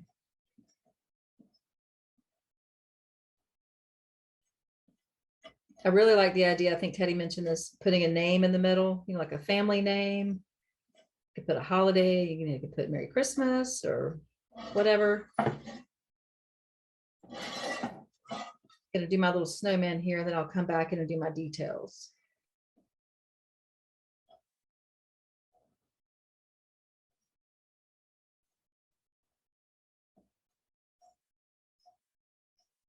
All right. So we'll keep working on that. So I'll tell y'all some of the ideas that I had while you're going, and I'll catch up in a minute. I love the idea. We talked a little bit about having like a spectacular, something night, where people could do a whole set of plates and things. They could do, you know, just like houses going around on the plate. They could have a few houses, or maybe just one house on a mug or on the bowls. They could do a platter like this and have the family, or Merry Christmas to our house, from our house to yours, something like that, or Happy Holidays, whatever works for what you're working on. I could see this being done for Hanukkah. I mean, even if you could do a menorah with this style, and then use a yellow stroking coat for the candles. You could have that, just do candles all around. You could do houses even, or a winter scene, and use different shades of blue. Would be really pretty. And then you could even add, like, just for a little something, add Spectaclear Celebration on top. That has like a yellow, a blue, and an orange in there. So that would add some color. I love the idea of this for a winter houses, like kind of going like with Teddy's project with the monochromatic look, using like bluegrass and gray hair and tuxedo, just some really cool pieces, maybe splatter it with Periwinkle and Blue Dawn to add a little something to it, so it's not just so neutral. For autumn, you could do it with greens and browns and oranges to do a fall scene, make it look like leaves instead of these bare trees that we have here, and use Spectaclear Autumn on top. Same thing with spring. You could do flowers with these kind of Rider bottles, or houses, or a garden, you know, be really pretty. On a mug, it'd be cool to have like a fence and have flowers going around, and then have some Spectaclear on top. I think with Spectaclear, a customer of ours named Julia McNair from Birmingham, Alabama, said she really wanted something like this. And we worked and worked, and we finally got it to what we wanted. And so what it is, it's a clear glaze that has specks. And there are 4 different ones. There's Celebration that has the bright confetti type colors. There's this Peppermint with red, green, and white. Autumn has the oranges and browns and fall colors, and yellow, I believe. And then Stardust, which is kind of a glitter. The Stardust really looks best on a dark color, but they're really also fun. And what you do is, on a big piece of bisque, if there's no color, you put 2 coats on top of bisque. If it's on top of a stroke and coat color, you would put 1 coat, because that's all you need on top of there. So say you have a project that has, like on here, we have the trees. I would not worry about just putting Spectaclear, you know, just 1 coat on there. I would go ahead and do the 2. You're not going to be doing super heavy coats. But I love this because even on those solid colors, those specks show up. So Julia's theory, what she does is she has every project this time of year, or if it's a holiday project, we'll have Spectaclear on the back, because that doesn't, it's a little more cost effective than to do that. It dries faster than having somebody spend time putting 3 coats of stroke and coat on the back. Whereas you can, I mean, we do that on this project because we like the contrast of it, though, because this piece is plain white on top. We like that nice contrast of that on the back. And we have this here. For hers, if she has somebody doing a solid color, you know, lots of designs on the front, she likes the back to be more plain. So it's kind of the opposite of this.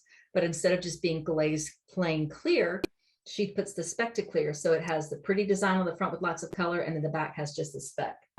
And then your customer has just glazed the whole piece for you, and you don't have to worry about it. You could also use matte foundations for the background, and then use stroke and coat on top. And then when it's fired, it's nice and glossy, the stroke and coat. I'm sorry. Oh, I thought somebody was talking.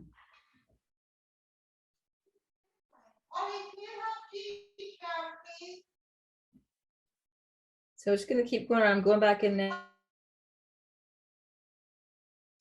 Sorry, you have to mute yourself, Krista.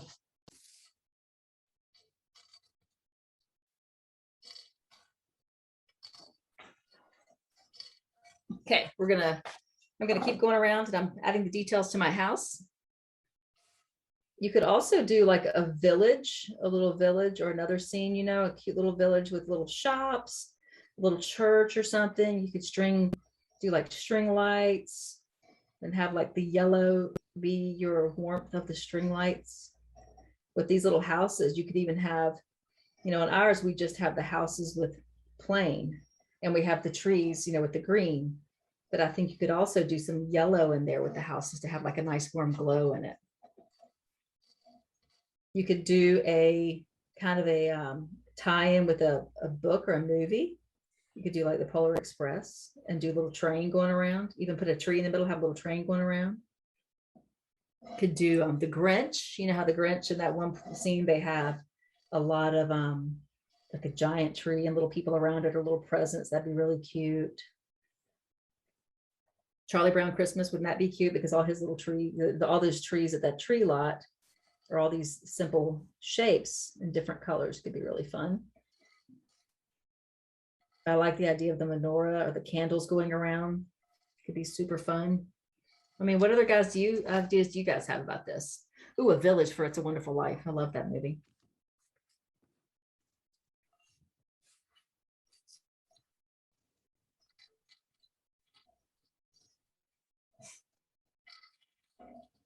It is simple to do though, because it's just shapes. You know, you don't really have to have a pattern. You can totally sketch your own little design on here. I can see this on the round ball ornaments as well. A little village. Oh yeah. Little houses and stick snowmen. Yeah. And I love the stick snowman part. That makes me happy.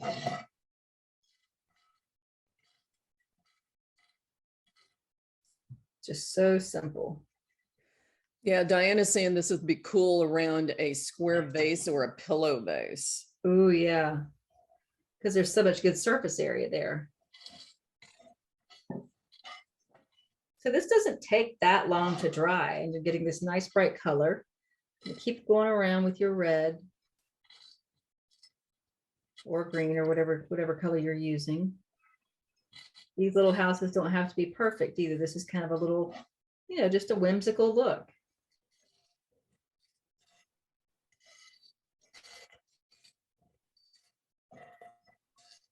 It'd be fun to have people come in and do their own, like people from a neighborhood could do their little neighborhood on here, or their house as part of it.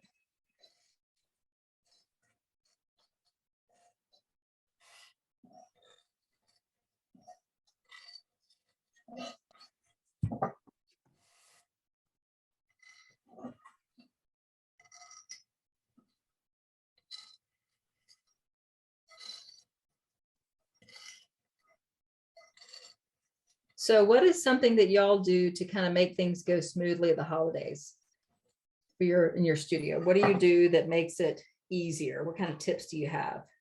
Time saving or keeping track of things? What works for you?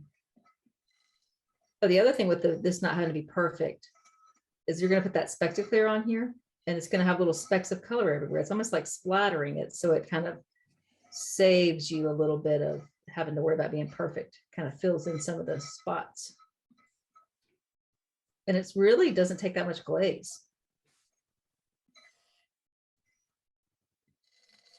One thing I like at the holidays is, and I'll have to look in the chat, somebody may be saying something and I'm not sure, but having some things already base coated with foundations glaze, any kind of holiday, Mother's Day, Father's Day, you know, whatever.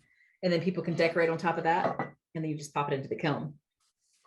Or you have them coat with Spectaclear and they have done the glazing for you, which is absolutely my favorite. And you get extra oomph in it.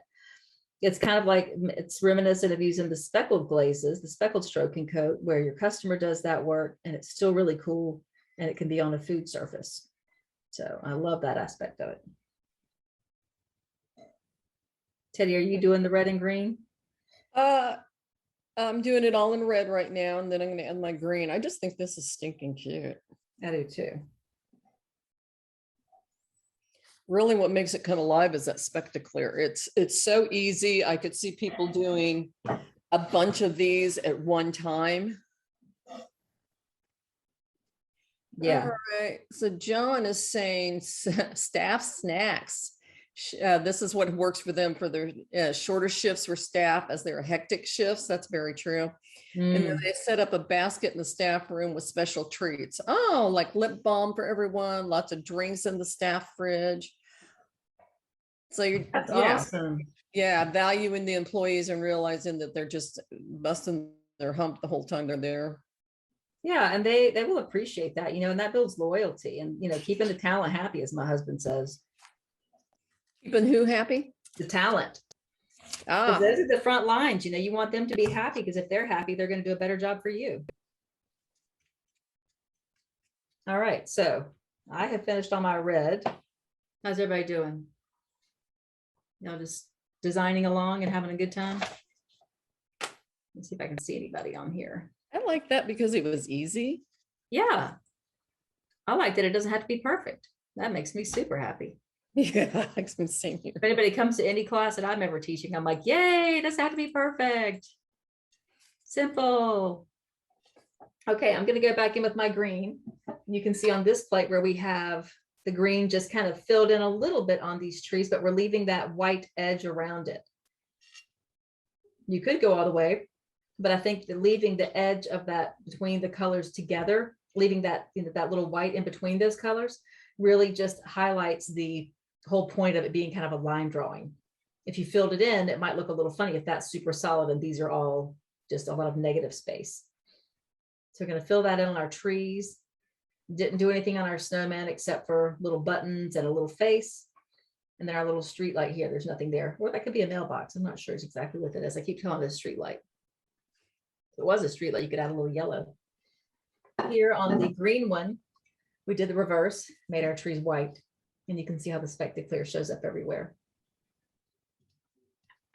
So get my green. And do a little bit of my trees.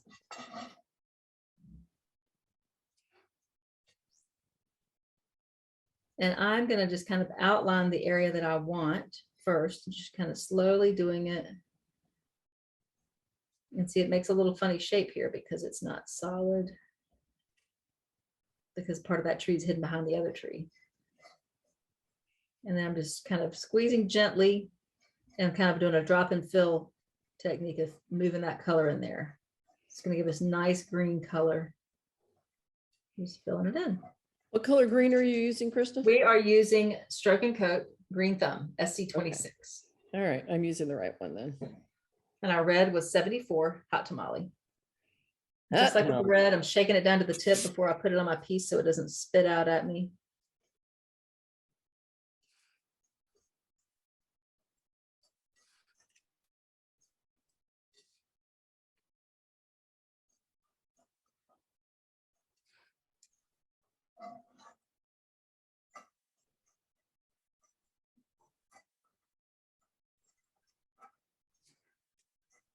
Now I got a little bit of my green a little too close to my red. I could take a wet brush and kind of smooth it over, or I could leave it and not worry about it, which is what I'm going to do. I'm going to leave it and not worry about it because I'm going to have all that Spectaclear on there in a minute anyway.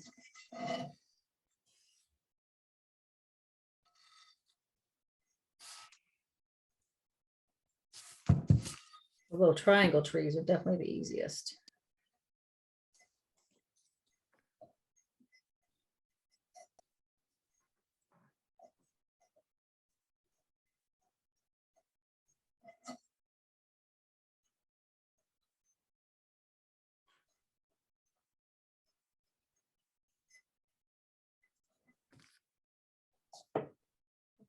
Let's see.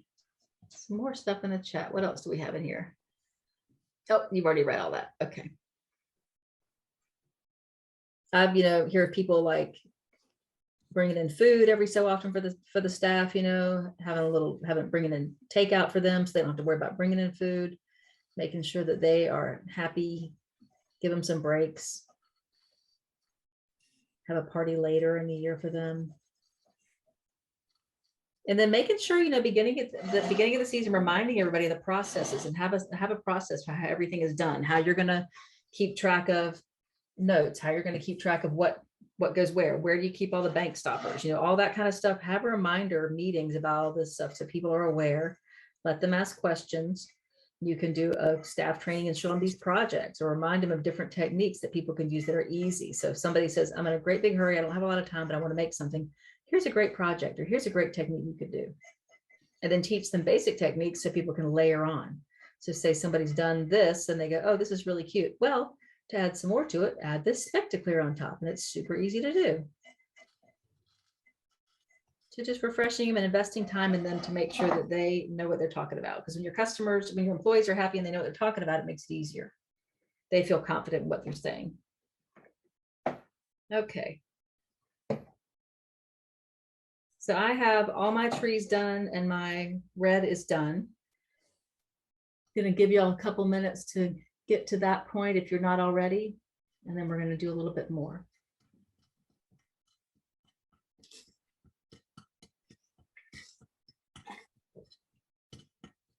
And I think Teddy was alluding to this when she said she would do a lot of these different things at once. You could totally be working on the smaller plate at the same time as the big plate.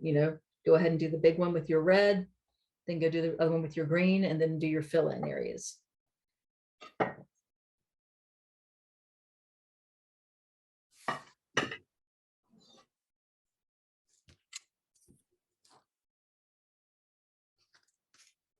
This is my kind of design. It's simple and it's easy.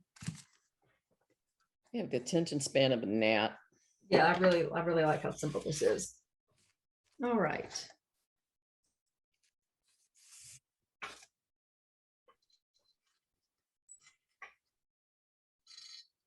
It'd be really fun with leaves too. If you'd like, you could do that for the coming season. Like right now, you talked about spooky houses, with purples and blacks and oranges and yellows and greens, but you could also do just outlines of leaves and fill in with veins and things, and then do Spectaclear Autumn over that.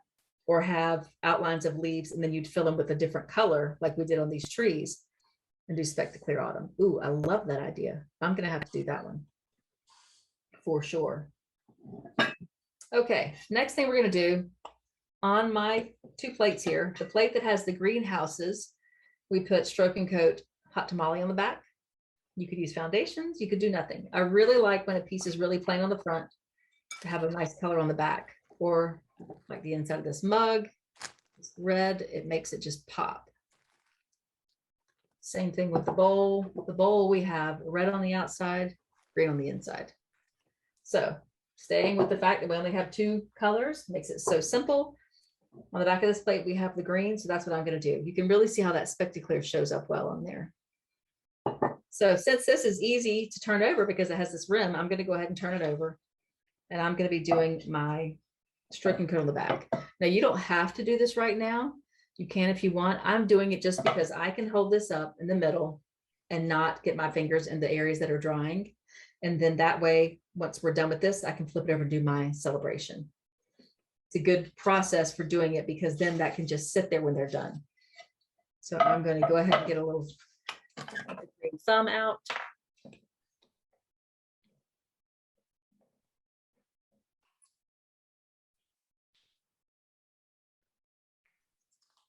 And I'm going to use my giant fan brush because that makes things so much better. I'm going to wet it a little bit and just dry it out. That'll just help it to accept the glaze a little better. Don't want to be soaking wet. And I'm going to do, you can do 2 or 3 coats. We did 3 on ours to make it nice and solid, but I probably just going to do 2. I might even just do 1 and then put Spectaclear on top. And if you hear the brush making noise along your plate, add more color. Sometimes I get a little bit of water in my brush just to help it move a little bit more.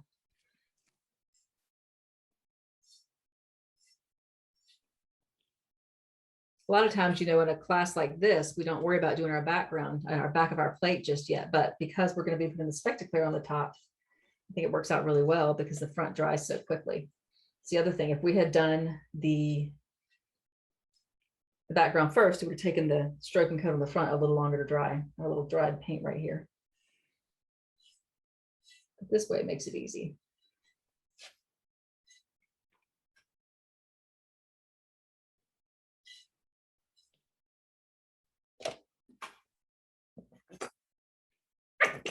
Need to get another bottle of Stroke and Coat out.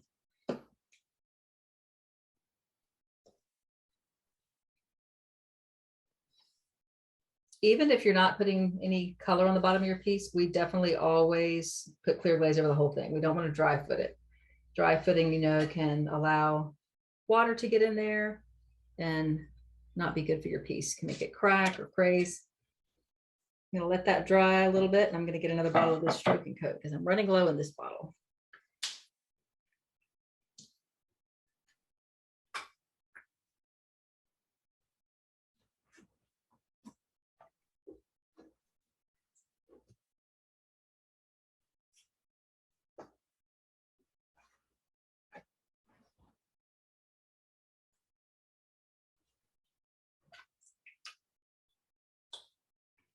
And of course, because the front hardly has any color on it, this back is going to dry really quickly.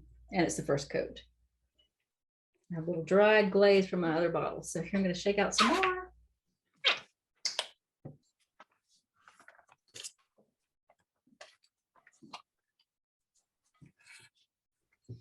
And when the shine's gone, I'm going to go ahead and do my second coat. It's mostly gone, so I'm just going to go for it.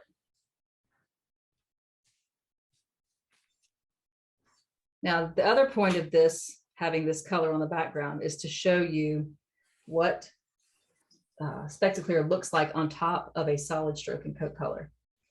So there's a method to our madness. We're showing you on bisque on the front and on just a little bit of design, and then on full Stroke and Coat color on the back.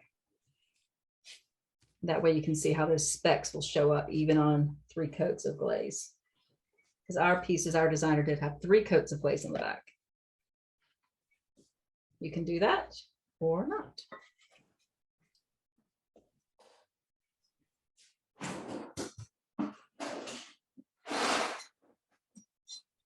All right. I'm gonna set this up on my jar here to dry a little bit. Anybody have any questions about this or Spectaclear? Krista, if you Okay. use Spectaclear on your piece, can I dip it? You could, but you don't need to. Exactly. I wasn't, yeah, I get that question every once in a while. Yeah, You know, because it is a clear glaze, so you don't need to dip it. But if you're like me in the holidays and you're drinking a bourbon and Coke in the back and you get in this auto dipping pilot and you dip it, it should be fine. Now, you run the risk if there's 2 coats of the Spectaclear and then you clear glaze it, it could become hazy because you have too much clear glaze on there. So you might want to have a no dip shelf. exactly. You could put it where you have your elements glazes that you're not going to be dipping, or your crystal glazes or something like that. Yeah. Trying to Because think what other Spectaclear, questions. you don't we're really- running. that's a very good question, Teddy. I'm glad you brought that up because at the holidays, you know, we're busy and things are crazy. You want to make sure they don't dip it, especially if you don't need to. Why would you bother having to dip it and let it dry?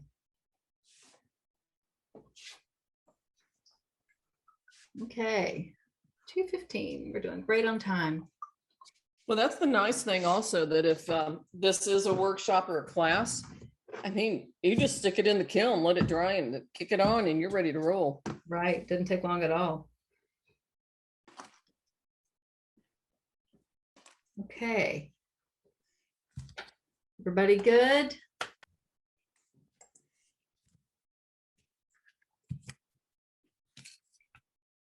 We're doing good on time. Yeah, we're doing great.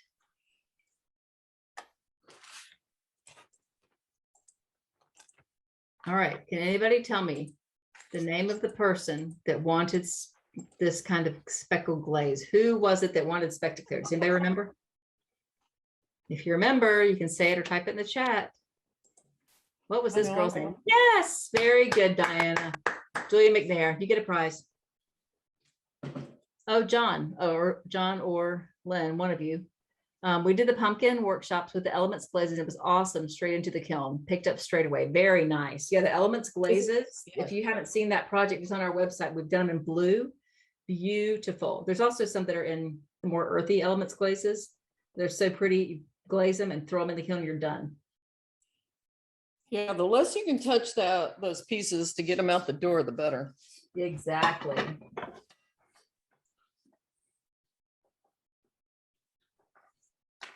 Okay, so my green, because I did it on, I did 2 coats, letting the shine go off this little edge. Once this edge is dry, I'm going to turn it over and let the less dry. Once the little foot is dry, you can fan it if you want to, or if you have a fan, you know, you can just let it dry a little bit.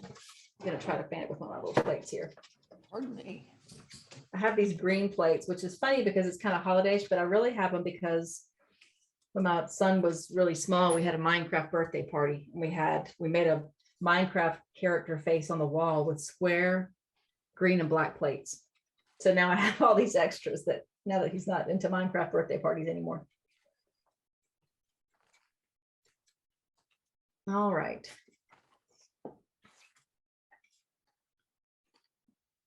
So John and Lynn say it was great. Well, about the element pumpkins. Great because we did a workshop days before the Canadian Thanksgiving, but people still got them for Thanksgiving. Oh, that's perfect. This is the same date, so not important.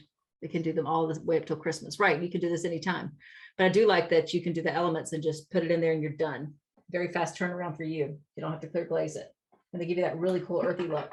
I think that's really cool about those blue pumpkins is that they are not traditional earthy looking pottery glazes that you're used to, or, you know, elements glazes that you're used to seeing, but they still work like the elements, you know, you get a fast turnaround and all that. Okay. The color on the trees was green thumb, right, Krista? That's correct. Yep. Yeah. Okay, now I have here, I have a pint of Spectaclear peppermint. It also comes Does this still come in 4-ounce jars? I think so. Yeah. It's still in the pipeline. Yes. Okay. So Spectaclear peppermint. Gonna shake it up. And I'm gonna pour it out onto my plate here. And this pint comes with one of those little cardboard things and a little hole right here, kind of like the foundations. I'm just gonna take a brush and pop a hole in there, widen it up. Instead of pulling that whole piece of foil off, makes it a lot easier to pour out of this giant pint.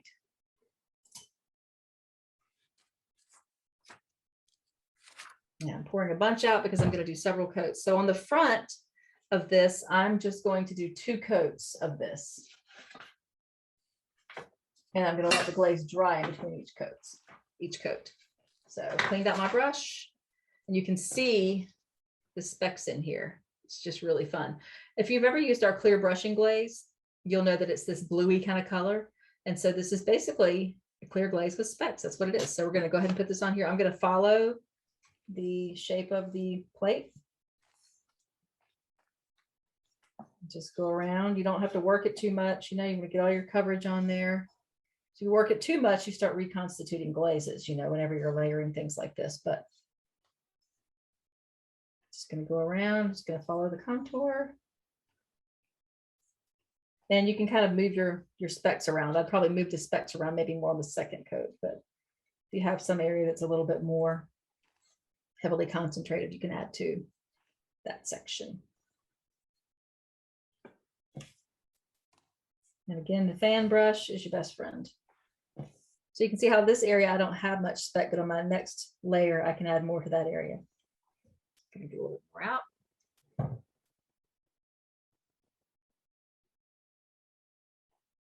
Now the few little areas right here on this house where the little scalloped edges are, just gonna dab it kind of in there because it's got that little area where it wasn't taking it because it's raised.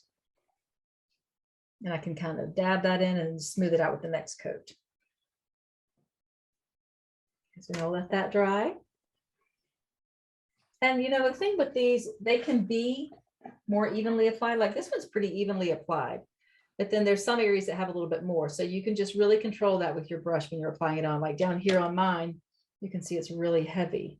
So I might want to add a little bit more on this one, try to get more specks, making sure it's shaken up really well so that all of those little specks stay suspended in the glaze is a very good thing. Good tip. You could also use different shades of green on the trees. You know, we're using this one, but you could mix it up and use darker ones. You could add some big polka dots and then put this on top. I think even just a polka dotted plate, like giant polka dots or different sizes, and then put Spectaclear on top would be kind of fun too.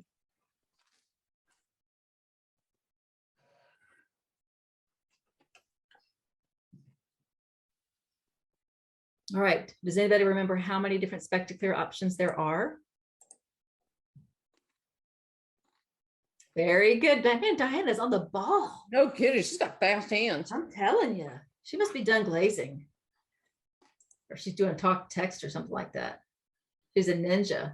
That's what she is. Okay. Remember, I'm doing this with a brush, not with the bottle, so I'm taking a little bit longer. Right. Okay, though. I'm getting there. This is funny. We've got a little painting party going on at Ruth's house. That's fun. Yeah, there's 3 of them there, and they put themselves on mute because they're a little chatty. Well, that's okay. Enjoy it.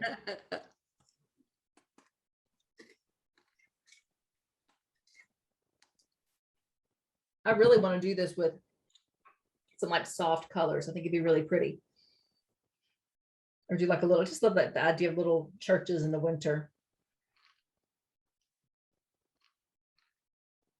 But I think it'd be fun too, like for a garden, to make like a little country looking house with a little garden and then have your little Spectaclear on there. So I can see right now you're not going to get much work done because you're going to be creating all these different scenes. Yep, that's right. We'll see you next week. Done Yeah, for the you got day. pints of Spectaclear that you're going to be using as opposed to 4 ounce. Right. Sorry, I guys. did. Krista's not going to be doing anything other than glazing for a while. That's right. Ooh, Oh, Allison angels. is, yeah, Good idea, Allison. that's a cute idea. Okay, mine is starting to get dry. Once it gets dry enough over here where my little cluster of darkness, I'm going to go ahead and do my second coat on here.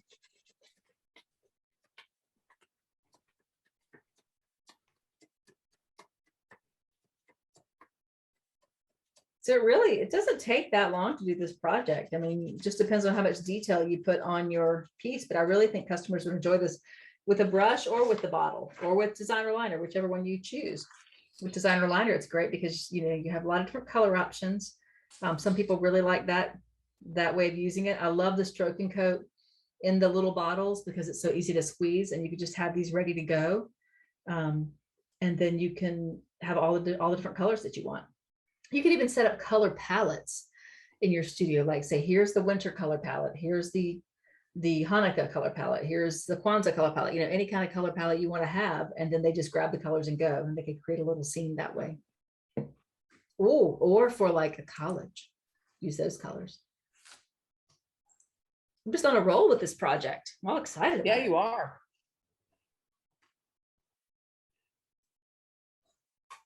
Okay, I'm going to go ahead and put a second coat of my Spectaclear on the front because I am excited about it. You could always have this on a decorating wheel, to make it easier to apply in a round manner. And I'm carefully just kind of being conscious of where I'm putting this so I can have, more even application of my speckles. So some areas I had a lot already, just kind of moving them around. Easier to do that with the second coat because you're not reconstituting that stroking coat under there. I'm just picking it up and laying it down.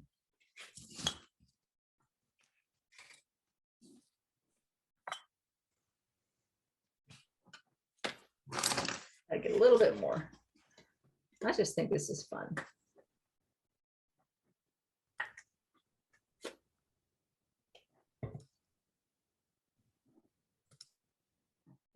All right, so Leanne didn't have the peppermint. So she splattered it with red and green and then adding Spectaclear Stardust. Oh, So that's a it'll great work. idea. Yeah, that will work. The Stardust will look prettier on the back on the darker colors. It doesn't look as pretty on light colors, against that bisque, but what you're doing is perfect. I love it. Yeah. All right. So I have 2 coats on my bisque side.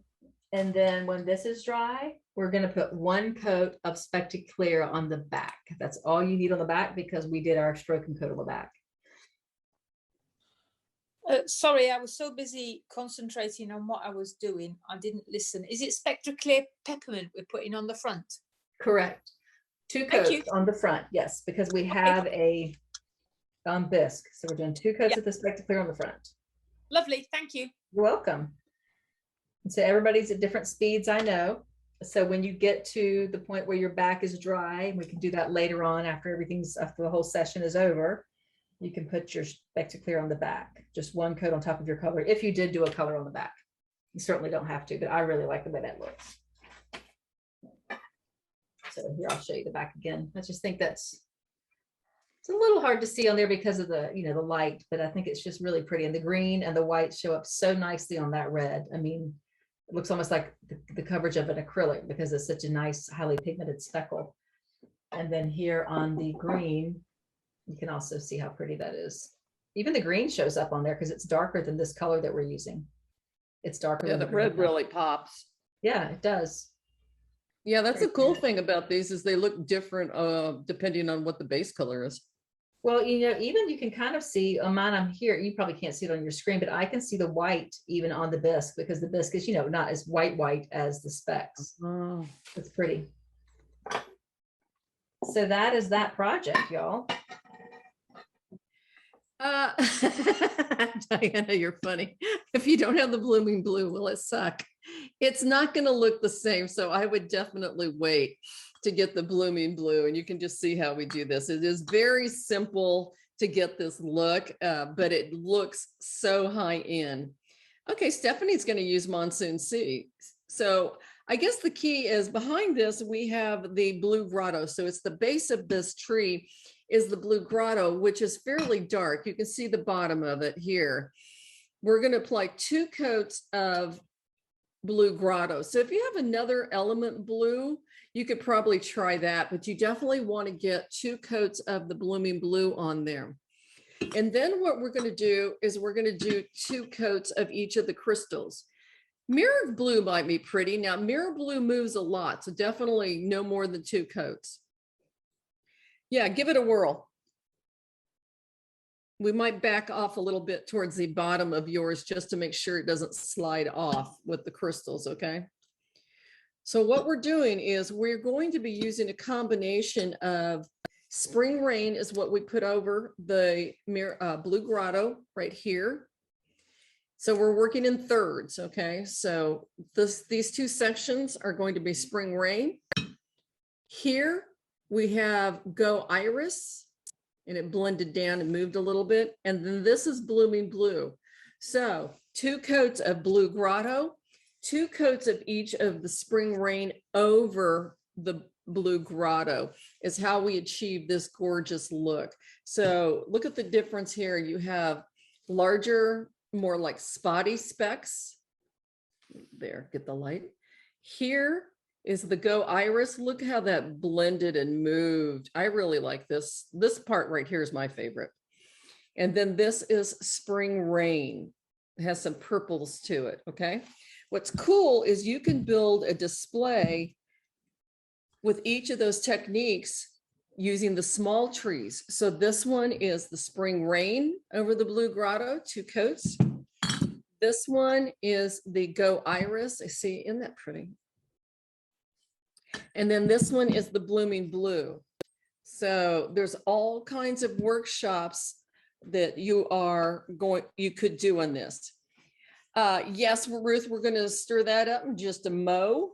So we can go ahead and do that. So what I'm going to do, you guys, we're going to do the blue grotto first. And while this is drying, then we'll come in and get our palettes ready with the crystal glazes, okay?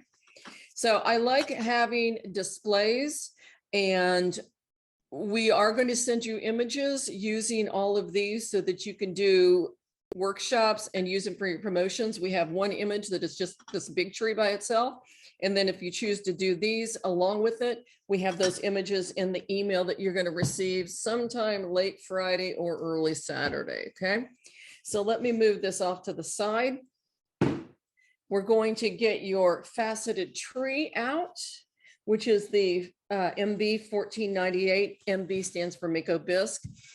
And we're going to get your blue grotto, give it a good shake, and pour it out onto a palette. And again, that's the way I teach on my workshops, because I want full brushes and I don't want cross-contamination of people putting their brushes in my pots of glaze.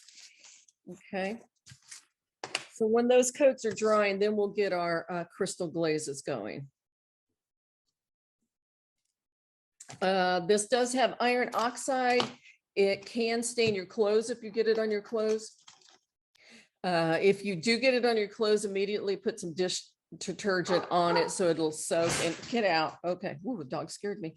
So I'm using my soft fan brush. In this case, I'm using the number 4 CB604. I don't really want my number 8, the largest one, because of the sizes of the facets on here. So load that brush up nice and plump. It's fully loaded. I don't wipe it off. And we're going to just lay down and make sure you get underneath here 2 coats on this tree. Okay. What's nice is the bottom of it has an end opening, so I can stick my thumb in there and hold on to it so that I'm not sticking my fingers in the wet glaze. All right, so I'm getting underneath on my facets. And this would be a fun before and after image for your customers. Step 1, and they have this nasty looking rusty colored tree. Step 2, you have the crystal glazes over this. And then step 3, have your fired piece. And then a sign saying, yes, you can do this. Since the earthenware is so porous, it's just really sucking up the glaze, which I love. And make sure you check underneath those facets, because it's not unusual for you to get a little bald spot. So Going back and forth on my glaze here. I do have a fan next to me so that once I get my first coat on here, I'm going to pop it under the fan. It just helps it dry. You want room temperature, ambient air, drying your pieces, no heat. One thing I like about Elements is the way it flows on. It just is so smooth and easy.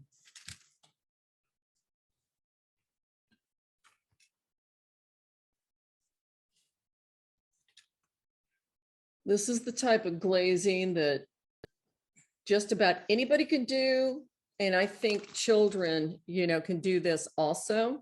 It's going to look really professional. It's going to look nice. If you're doing your Secret Santa, you know, doing the small trees might be a little bit more cost effective for your workshop, where they don't know what they're going to do, but they're doing something really cool. It's going to look good. It's going to look like an adult did it, because these glazes just do wonderful work for you. Ooh, load that brush. I could hear it dragging. I wasn't laying down a good coat of glaze. Patty, I had to step away for a minute, but did you see the question about stirring crystal glazes? I did. We're going to get Okay. to that palette after we get this on here. Okay, want to make sure. Thank you. You're welcome. Did you go get you a snack? Almost. I had to put my brush away, but yes, I need one. I'm hungry. Folks, Krista gets hangry. She doesn't go past an hour without a snack.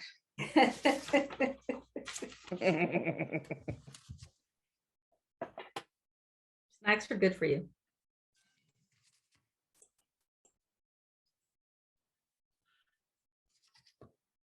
All right, so this goes pretty fast, I think. Also, if this is kind of hard to, heavy to hold.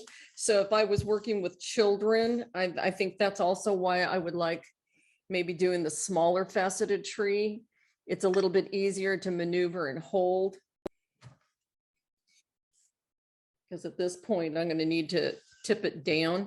Now, what's nice is a lot of this is already starting to dry.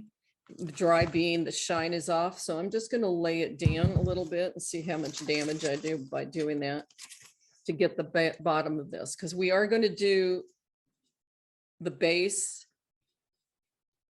Because I stilled everything, I'm going to do the very bottom of my tree as well. You can see by this sample, we didn't. So you could get away, since this is a non-food item, you could get away with dry footing this, and I might just do that instead of painting the base here. Just leave that so that when it's all dry, you just pick it up and set it straight into your kiln washed shelf. Okay, so there's my pretty little tree for you guys to see. Changed my mind on painting that very bottom, but I am going to get this base that you would see when it's sitting on your table or mantle. So far, so good. I'm turning this around.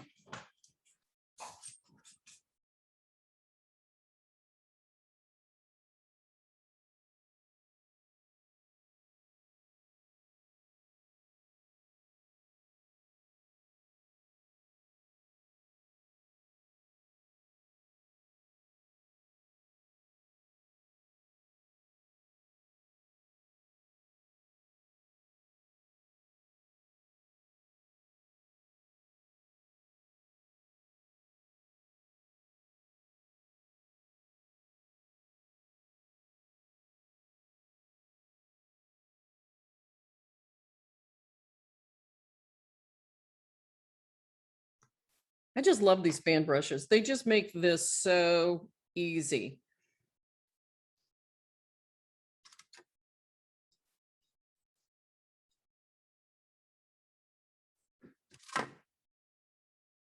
So if you do lay it down like this, you want to make sure that those ridges that it's touching is fairly dry, because it will pull off your coated glaze. I have one area that it did that. Lift this up. So you can see here, I missed a spot.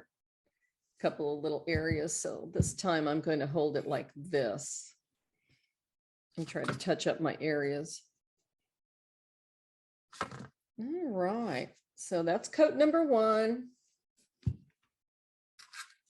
Double check yourself, because even though I thought I was paying attention, I've missed some spots here and there. Okay, that's looking pretty good. I am going to put it under the fan for a minute, just so that when I do lay it down again, it's going to be fairly dry. Okay, so it's coat 1.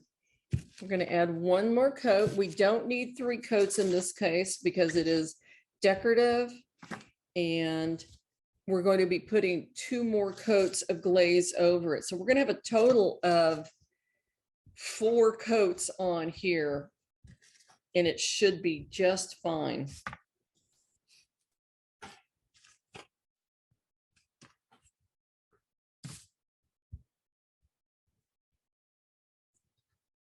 See, I have a bunch of faceted trees with holes cut for lights. Would this project work with them? Yeah. What you would have to make sure is after you do that and come back with a pipe cleaner, those little fuzzy things, and just clean the holes and then fire it, and you should be okay. I would try 1 first though, John or Lynn, just to make sure. But I don't think this area might be the only area that with the holes in it, it might move, but I want to say no. So try 1 first. I don't want you to do them all in the class and then go, well, Teddy said, because I know you would do that. You'd blame me.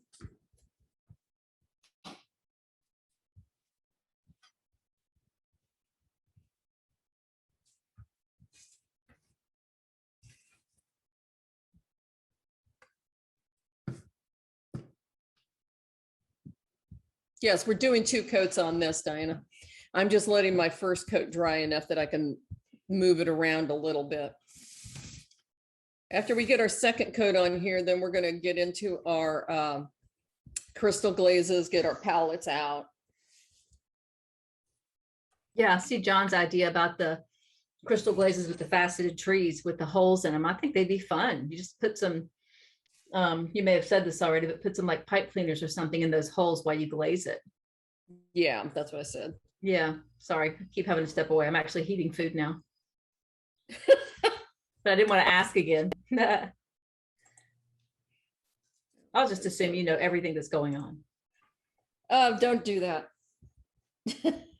We all know better than that. All right, so this is dry enough. I can pretty much handle it. I'm going to start with my second coat. So that didn't take that long to let it dry in between coats.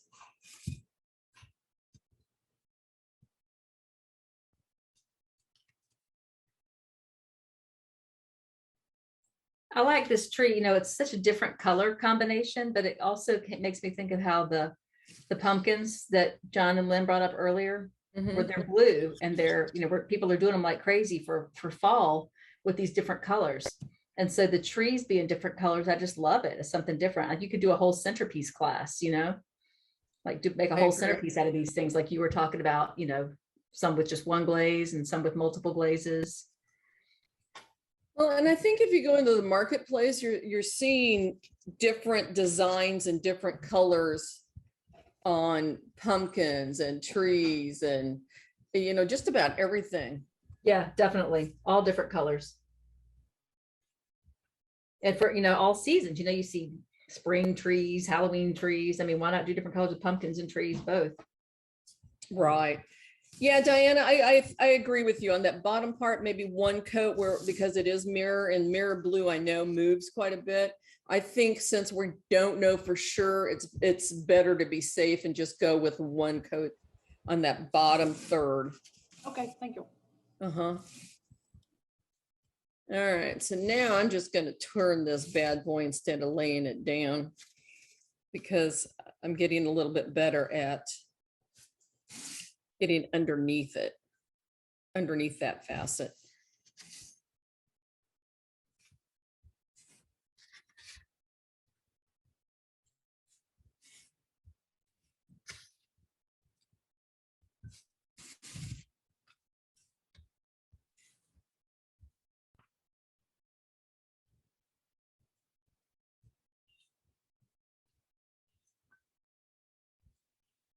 This is a pretty tree, pretty ugly. Very earthy looking with all the orangey Oh browny my. looking. Ugh.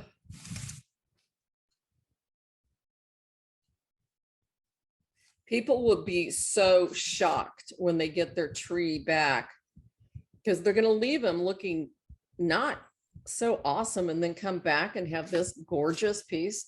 I mean, Definitely. isn't that an amazing contrast? Yeah. I The love it. magic of the kiln. Okay, so I'm going to set that aside. I have my 2 coats on there. I will put this palette with the element glazes out of my way so I don't get it all over myself and get other palettes. So what I'm going to do on the crystal glazes, all of the crystals fall down to the bottom. I mean, you can really see that gravity has brought them down, down, down. So what I want to do is get them all mixed up and shook up and have an even distribution of glaze. And I'm going to do 3 different plates so that I don't get messed up on what I'm doing. So I'm marking mine however you guys want to do it so that you don't get confused. I'm going to do 3 palettes, 1 for each glaze. So in my spring rain, I know that everything's sunk to the bottom. So a tip is in your studio, if you store them upside down or let them sit on the shelf upside down, that will get the crystals to the top and make it a little bit easier to mix up. In this case, I'm going to take my palette knife and get down in there and really stir those crystals. You could hear them chunking up.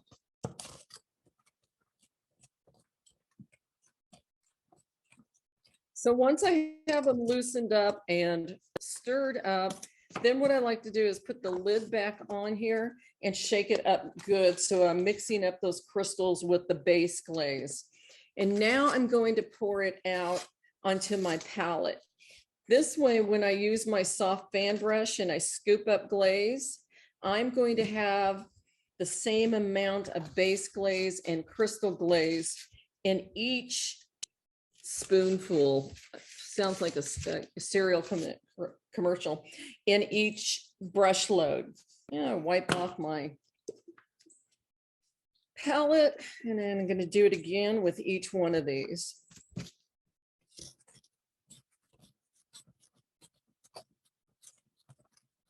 So this technique, if you want to put it on other pieces, just remember that crystal glazes are not considered dinnerware safe. So if you did these textured glazes on a mug, what I would do is use a foundation glaze on the inside, or you can use a dinnerware safe elements glaze. But I would keep the crystals away from the lip of the mug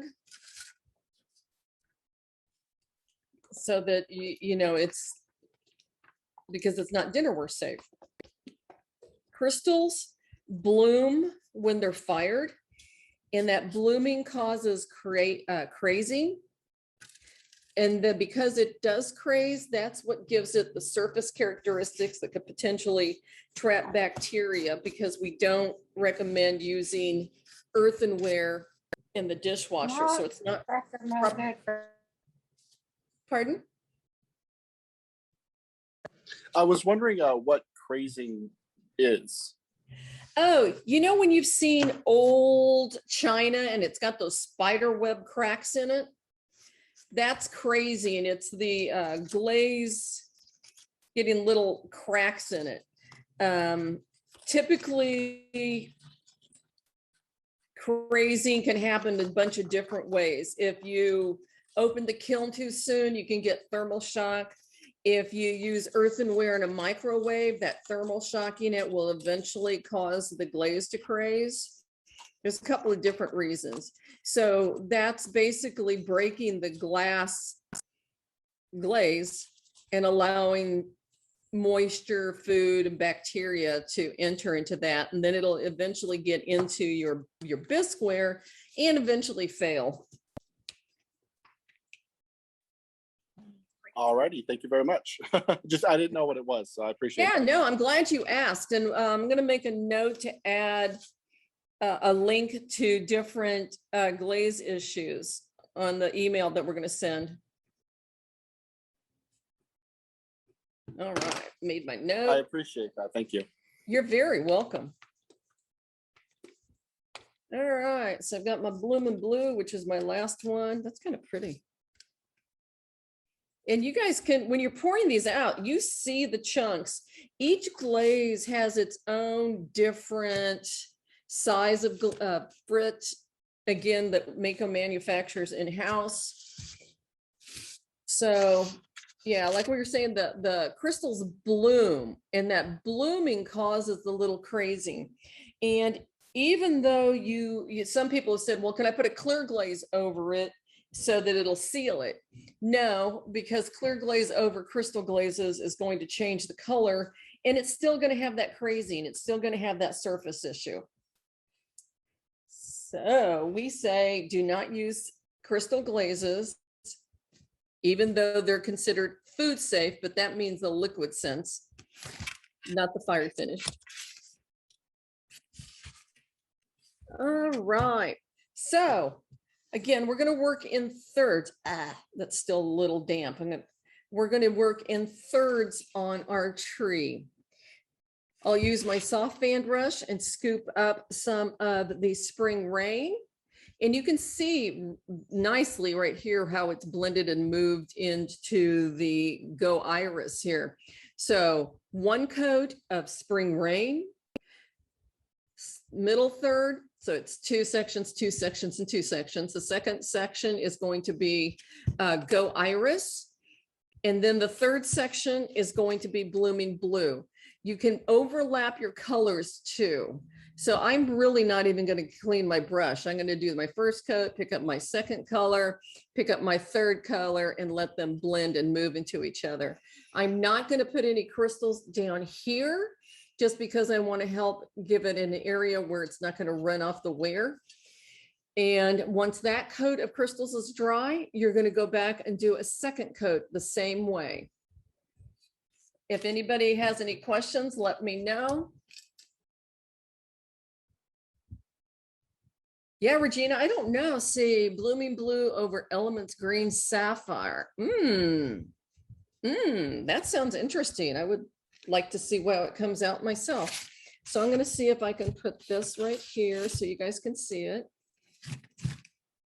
Trying to tilt it so it gives you an idea. All right, so go forth and glaze if yours is dry enough that you can touch it.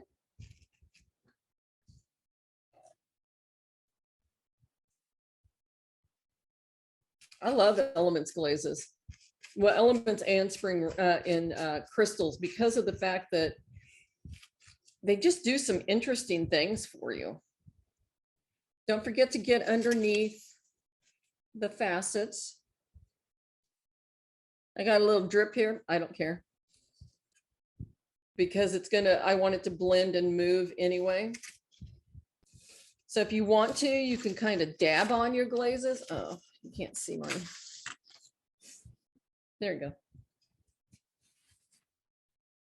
All right. So, you can kind of plop it and dab it on. It doesn't have to be brush strokey.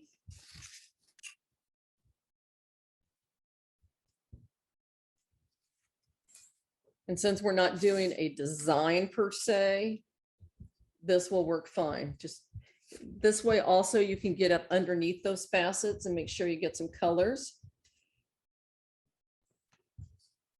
Okay, I'm kind of encroaching into my next third, but you know what? They can live with it. It's fine.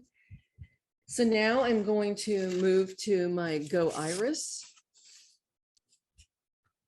Get me some glaze. Can you see the crystals in there? That's why I like to put it on a palette. I just get better distribution.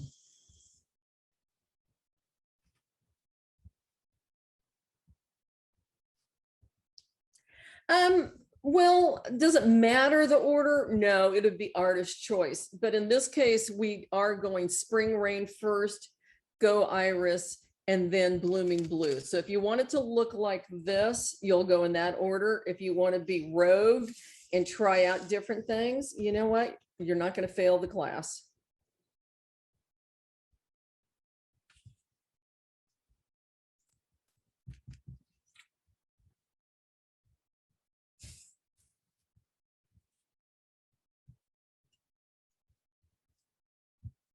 The dabbing, kind of plopping it on here, getting my crystals.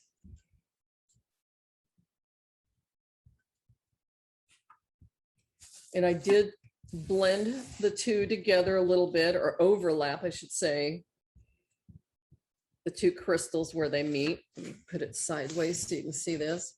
So you can see how I have the spring rain and then some of my Go Iris is going over it. That's a good thing. Blending and moving.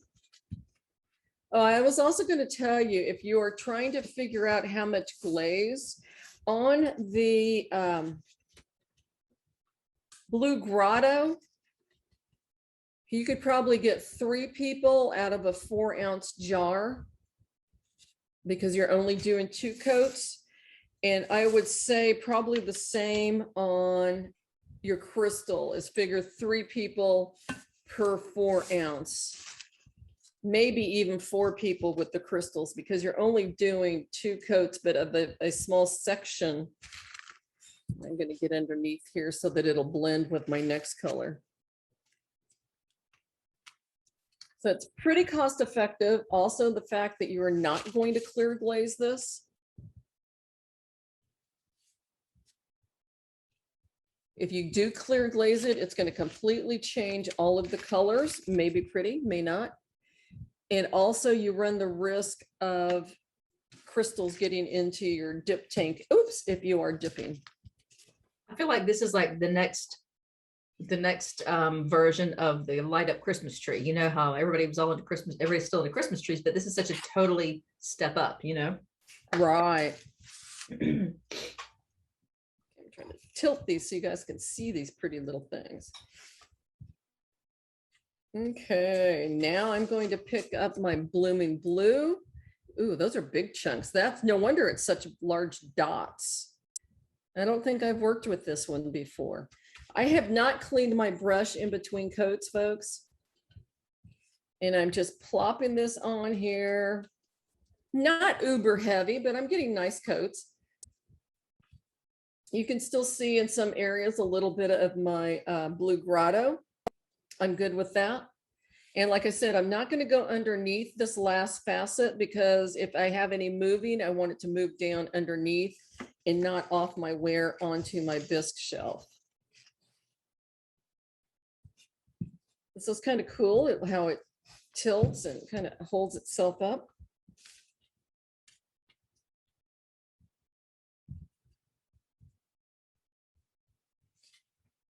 And we'll add the elements brochure to our newsletter. Download that because it will tell you which glazes in the elements line are dinnerware safe and not dinnerware safe. I think it's easy to get excited about color combinations and stuff that's pretty. And then before you know it, you've moved on to a dinnerware piece, a mug or a plate or something using a combination that is gorgeous, but not recommended for dinnerware. So you can kind of keep that aside as a reference tool, or as I call it, my Bible.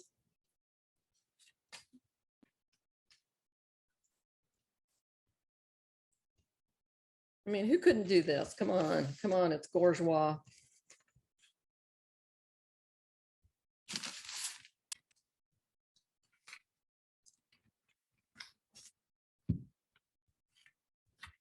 Now here's where we're going to get into a little bit of dry time. Because of the fact that we have 3 layers of glaze on here, and thank goodness we did not glaze the inside or we'd be here forever.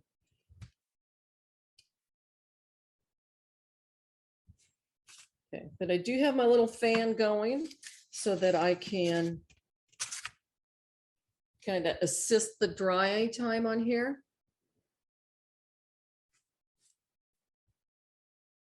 This is a good time for questions. At least it is for me. I don't know if it is, but for you.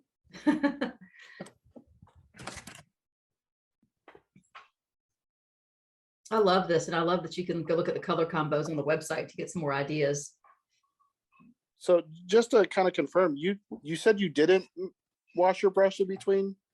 I did not. I just picked up the next color and went, because I do want a little blending and overlapping between colors. Okay. And then did you do the 2 coats at the same time, or are you waiting for it to dry? I'm waiting for this to dry, for the shine to go off, and then I'm going to start over with my next section of colors. I do have to say, I like the fact that this is grayer, this is a little whiter, and this is blue. It really helps me know where my colors are, because when it's fired, it has so much blue to it that I wasn't quite as sure. But, and so I did the blooming blue last. I'll probably rinse my brush out now and then start over and not rinse my brush once I go into each color. Gotcha. Okay, that's what I was wondering, because I'm over here like trying to keep all of my paint separated from each other, and I'm having a hard time cleaning my brush. Yeah, nah, don't do it. If you wanted to keep it clean, what I would do is 3 different brushes for each glaze. But really, since we're blending and kind of plopping these colors on and overlapping a little bit, it is not going to hurt a thing if the brush is not clean. Gotcha. All right. Okay. So right here, I have a big loading of crystals. I think I'm going to move some of those around a little bit, because that's one heavy area, and I don't think I like that. Plus, it's on the lower part. So, I'm going to pick up some of those big crystals and move them, so I don't have such a heavy loading right in that spot. Something that you can do. Just don't go all anal on that and spend a half an hour trying to move all your crystals. But you can see, because look how big those crystals are. That's why I'm getting those nice big spots on there.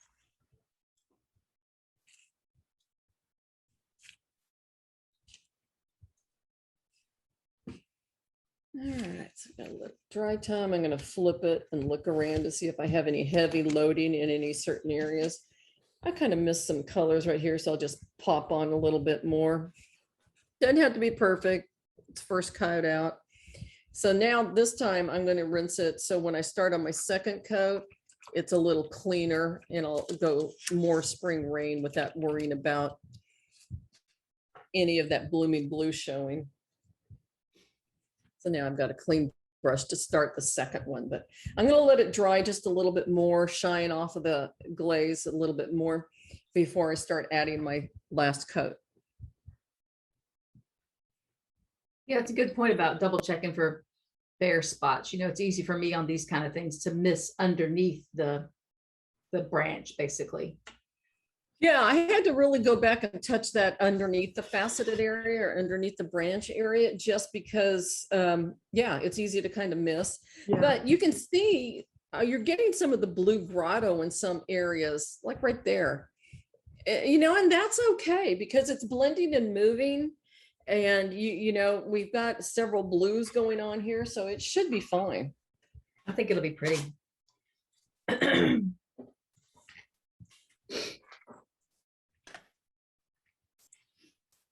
I'm so glad you guys can't see me. I was just getting a drink and managed to water my chest and have the ice fall on the floor. Just totally missed it.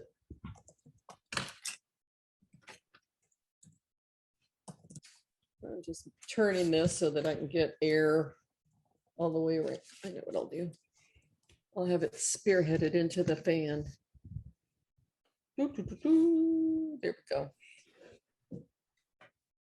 Yeah, it just takes a little bit longer, a little dry time. See, when I used to have a ladies' night, this would have been the perfect project for my ladies' night, because they had food and drink, and they wanted to talk. And usually I wrote out the directions, and had it on there, because nobody ever showed up at the same time. And that way, and they were all at different places and spaces, and I could walk around from table to table. This would have been perfect, slapping on, blotting on, glazes, and if they got the order backwards, who cares? You know, it's just going to look a little bit different, but it'd be difficult for them to mess this one up, whether they were inebriated or not. Man, I might have had a little touch up underneath the branches, but this is something that my ladies would have loved.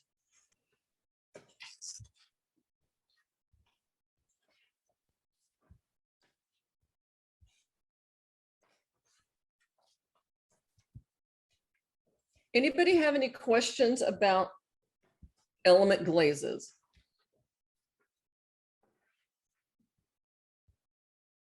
You know, it's, some of you are getting into it now. They're gorgeous, they're beautiful, they flow on so easy. You can combine them together.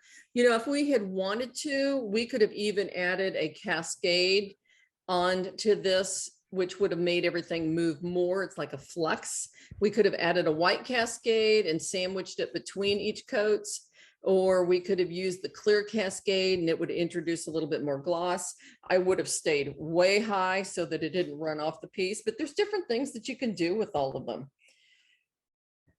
They're very pretty to mix and match. The key though is remembering which one's dinnerware safe and which one's not. That's why I think having the element brochure is critical to double check.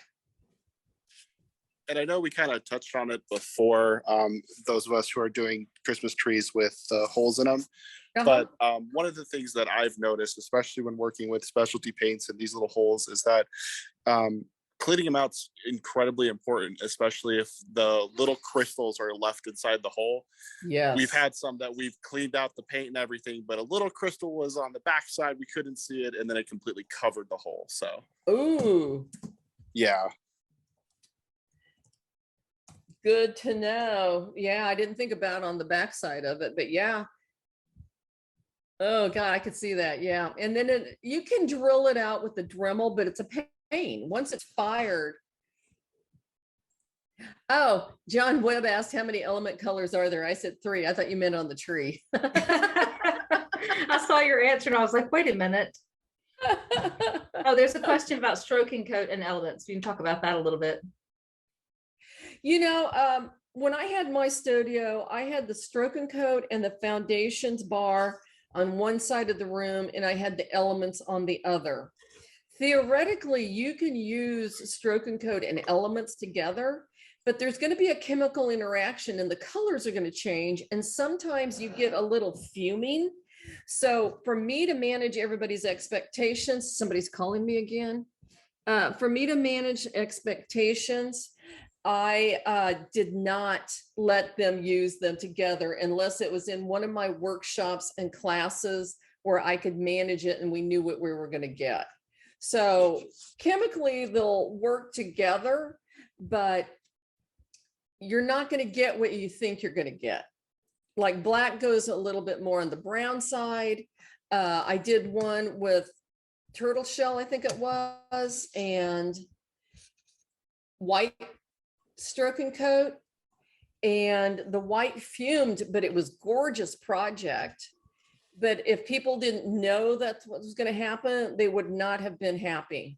So you just kind of have to manage those expectations. I have all this stuff in front of me. There we go. Thank you.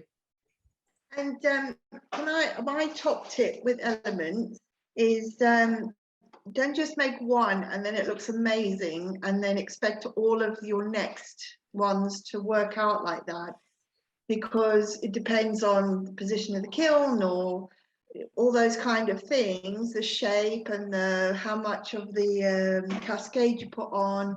So I would test and test and test all the time. Otherwise people say, oh, I love that green, but I really want it on a flat piece. And then when tidal pool doesn't behave like that, like your one sample, then, you know, it's a little bit disappointing. So I would always say test and then test again to find what suits you. You brought up excellent points. Element glazes, if you sit down and did 6 of these trees at the same time, they're all going to look a little bit different because, like you said, where it was in the kiln, the heat work, the application, Even though you think you're applying it the same way, you're going to plop it on, in this case, plopping a little differently.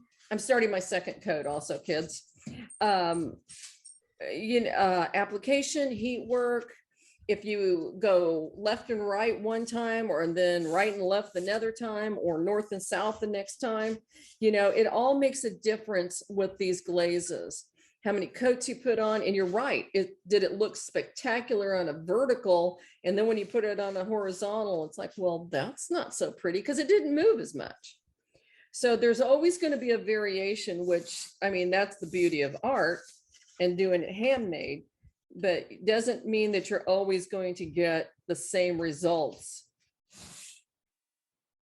Okay, so here's where I'm just like, I just did the Go Iris. I have those crystals on my glaze. I'm going to pick up the Blooming Blue, and I'm doing my last coat.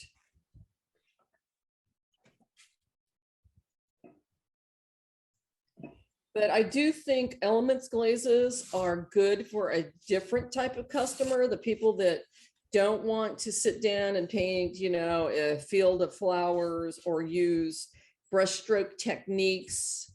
They just want to do something pretty and not have to worry about it. The people that say, oh, I can't paint a stick figure, this is nice for them. That was a very good point. Well, if it makes anybody feel better, I can't paint a stick figure, and I did it beautifully. I love it.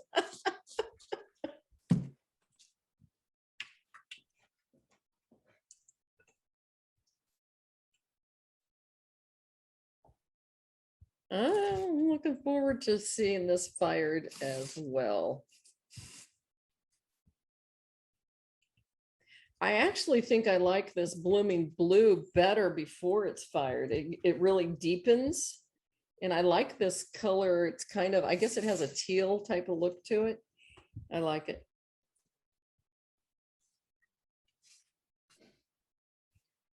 It's going to be interesting to see everybody's. Looks like a bomb pop with the 3 different colors. Oh, so I really hope we had given you 3 projects that spark your imagination. You can use it just as we did in this class. You can add your own ideas and bits and pieces to it, that they work good for classes, workshops, and other ideas. And don't forget, you can get these small faceted trees. This is the section that has the Go Iris over the Blue Grotto, and I just really think that's pretty. I would put this on one of the pumpkins, as a matter of fact. I think that would look really cool. Yeah, that is cool. And then what's nice about these is it kind of shows the spring rain has more purples, or it's pulling purples, and I see some greens in here. That too would be pretty on the pumpkin. And this one is the Blooming Blue over the Blue Grotto. The little crystals almost have a little bit of red and purple to them, a lot lighter, so it's very different. I would say of the 3 colors, this one is my least favorite. It's kind of like Goldilocks. Oh, and just right. So here's the 3 colors. So I think it's interesting that you can take a segment of each of these and add on other little trees to go around it to create your display. I think it'd be really cool with some little wood slices, and just adding some height and making a little grove, and then add a little greenery in there. It'd be really pretty. Are these glazes forgiving from salt and greasy fingers while eating and glazing at the same time? I would say grease is going to be your enemy no matter what glaze it is. If it does pull back and leave raw bisque because there was oils on fingers, I would just touch it up again and refire it, and you should be fine. And something like this, I would go ahead and just plop on the color where you had the bare bisque and then just refire. Try to put it in the coolest section of your kiln, like maybe the middle of the top shelf, if you can. This tree would be hard because it's so tall. But you know, that area tends to be a little bit cooler than, let's say, the bottom of the kiln. So that's what I would do. But yeah, grease is a little bit of an enemy of our industry. Ooh, we made it. We made it. Krista, how about you guys? Everybody doing okay? Thank you, Beth. Nice thumbs up. Susan saying yes. I'm flipping through. All the naughty people don't have their camera on so we can see them. They're obviously having way more fun. Probably eating and drinking.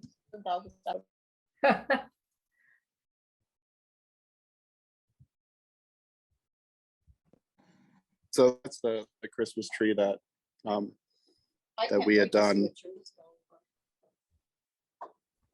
Go ahead.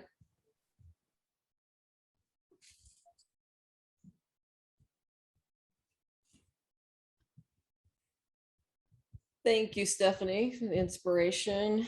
Brilliant inspiration. Yeah, I thought these were just really cute and easy to replicate. That's the thing, is we want your customers to be able to come in and go, oh my gosh, that's so cute. I want to do that. And you're like, sweet. Here's the directions and don't talk to me ever again. Oh, we wouldn't say that, would we? We'd think it. No, never. Well, I love these. And so I'm going to go ahead. Teddy will be sending the email, like she said. I will create the Facebook group. And so you can have 2 places to find the information. You know, sometimes we forget, now what group was that information in? So we'll put it in there and we'll send a link to that. And so you'll get an invitation. Actually, I don't know if we'll send a link to it. We'll just, I'll send you a request by email through Facebook. So you'll have all that info there. Oh, John's already doing a pumpkin with these. That's funny. Okay, when she gets Nice. that Facebook page up, post it, please. Yeah, I will get that done. I'll have that done by tomorrow. Or on Thank you, tomorrow. Denise. Oh, Teddy, Beth is off to lunch. Yes. the other day, last week, you were saying what other projects could you do for next year? And I was going through the catalogue when I was making my order the other day, and I came across the underglaze, which I'd know absolutely nothing about. Okay. I don't know whether it's something that you could do as a workshop, you know, for like an hour or so next year, just to Yes. sort of get a bit of info about what they are and when you'd use them, when's best to use them. Okay, definitely. We will put that on the list. Definitely. Cheers, thanks. How much from the bottom do you go on the tree? So what I did is I took my blooming blue all the way down to this bottom facet, but I'm not going to go underneath, and I'm going to clean this bottom off so that I can just dry foot it. So I don't mind that there's a little smudge here because it's just going to blend in a little bit, but I'm not going to go past this facet here. So if there is any runoff, then it's going to kind of run and come down in here. And you can see this moved a little bit, and you've got a little bit of a, oh, you can't see it because I'm not putting it under the camera. Okay, so you can see that if it does move, then it's going to move down onto here, and we have a little insurance policy. So you can see some of this moved a little bit. So I just brought my second coat down to that facet.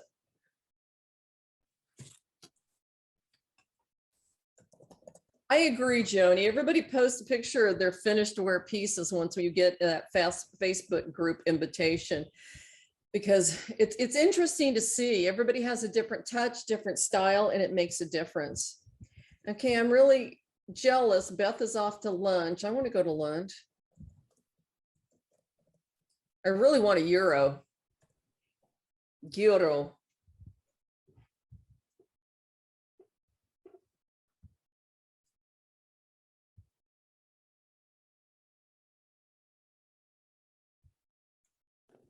All right. These are good. I can't wait to go glaze some trees. I know. And I would like to try this type of look with some other colors. I might have to. Susan's going to bed. We're like wanting lunch, and Susan's off to bed because of the time difference. The next in-person class, I don't know about that. We don't know, Joni. We're not going to do our first of the year pottery camp in person. 2022 will be virtual pottery camp. We have to decide if it's going to be one day, full day, or are we going to do smaller ones like this twice, you know. We just don't know. It's sad, but with COVID, I don't want to book a hotel and then get stuck with penalties because we couldn't do it. Let's see. Yeah, Diana, you could do this with a standard lighted tree. There's, you know, that's fine. Just make sure that you clean those holes out, like they were saying, really good, so that it doesn't close it off where your bulbs go, because then you're gonna have to use a Dremel tool and clean it out afterwards, and it's always harder.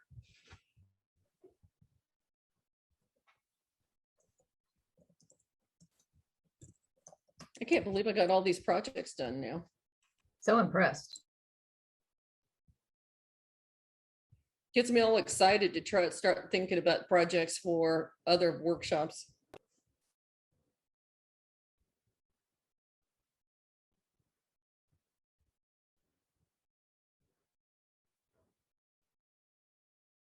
Does anybody have any additional questions or comments? If you don't forget to do the back of your snowman plate with any foundations or stroke and coat color, or now that you have used some of your Spectaclear, you could put Spectaclear over the back of it, you know, but don't forget you want to do that. It does require clear glaze over the front of the snowman plate. Put a coat of Spectaclear on the back of your house plate too, on top of your stroke and coat color. Just one coat, right? Yep, just one coat on top of the stroke and coat. Okay. And then nothing to this tree. You would just take this when it's drying up to handle, put it in the kiln. Looking forward to see what you all did. So if you don't have any questions, I'm going to cut you guys loose and you can finish the rest of this on your own. We'll clean up our messes. Did you see Diana's question about doing this on a textured tree, a standard lighted tree? Okay, Yeah, I just sorry, I answered it. must have missed it. That's okay. All right. Well, thanks y'all for coming. See you again. Take care. Thank you. Thank Bye, you. everybody. Thank you. Appreciate you very much. We appreciate you. Thanks. Thank you very Thanks, much. guys. Bye. Bye. Thank you.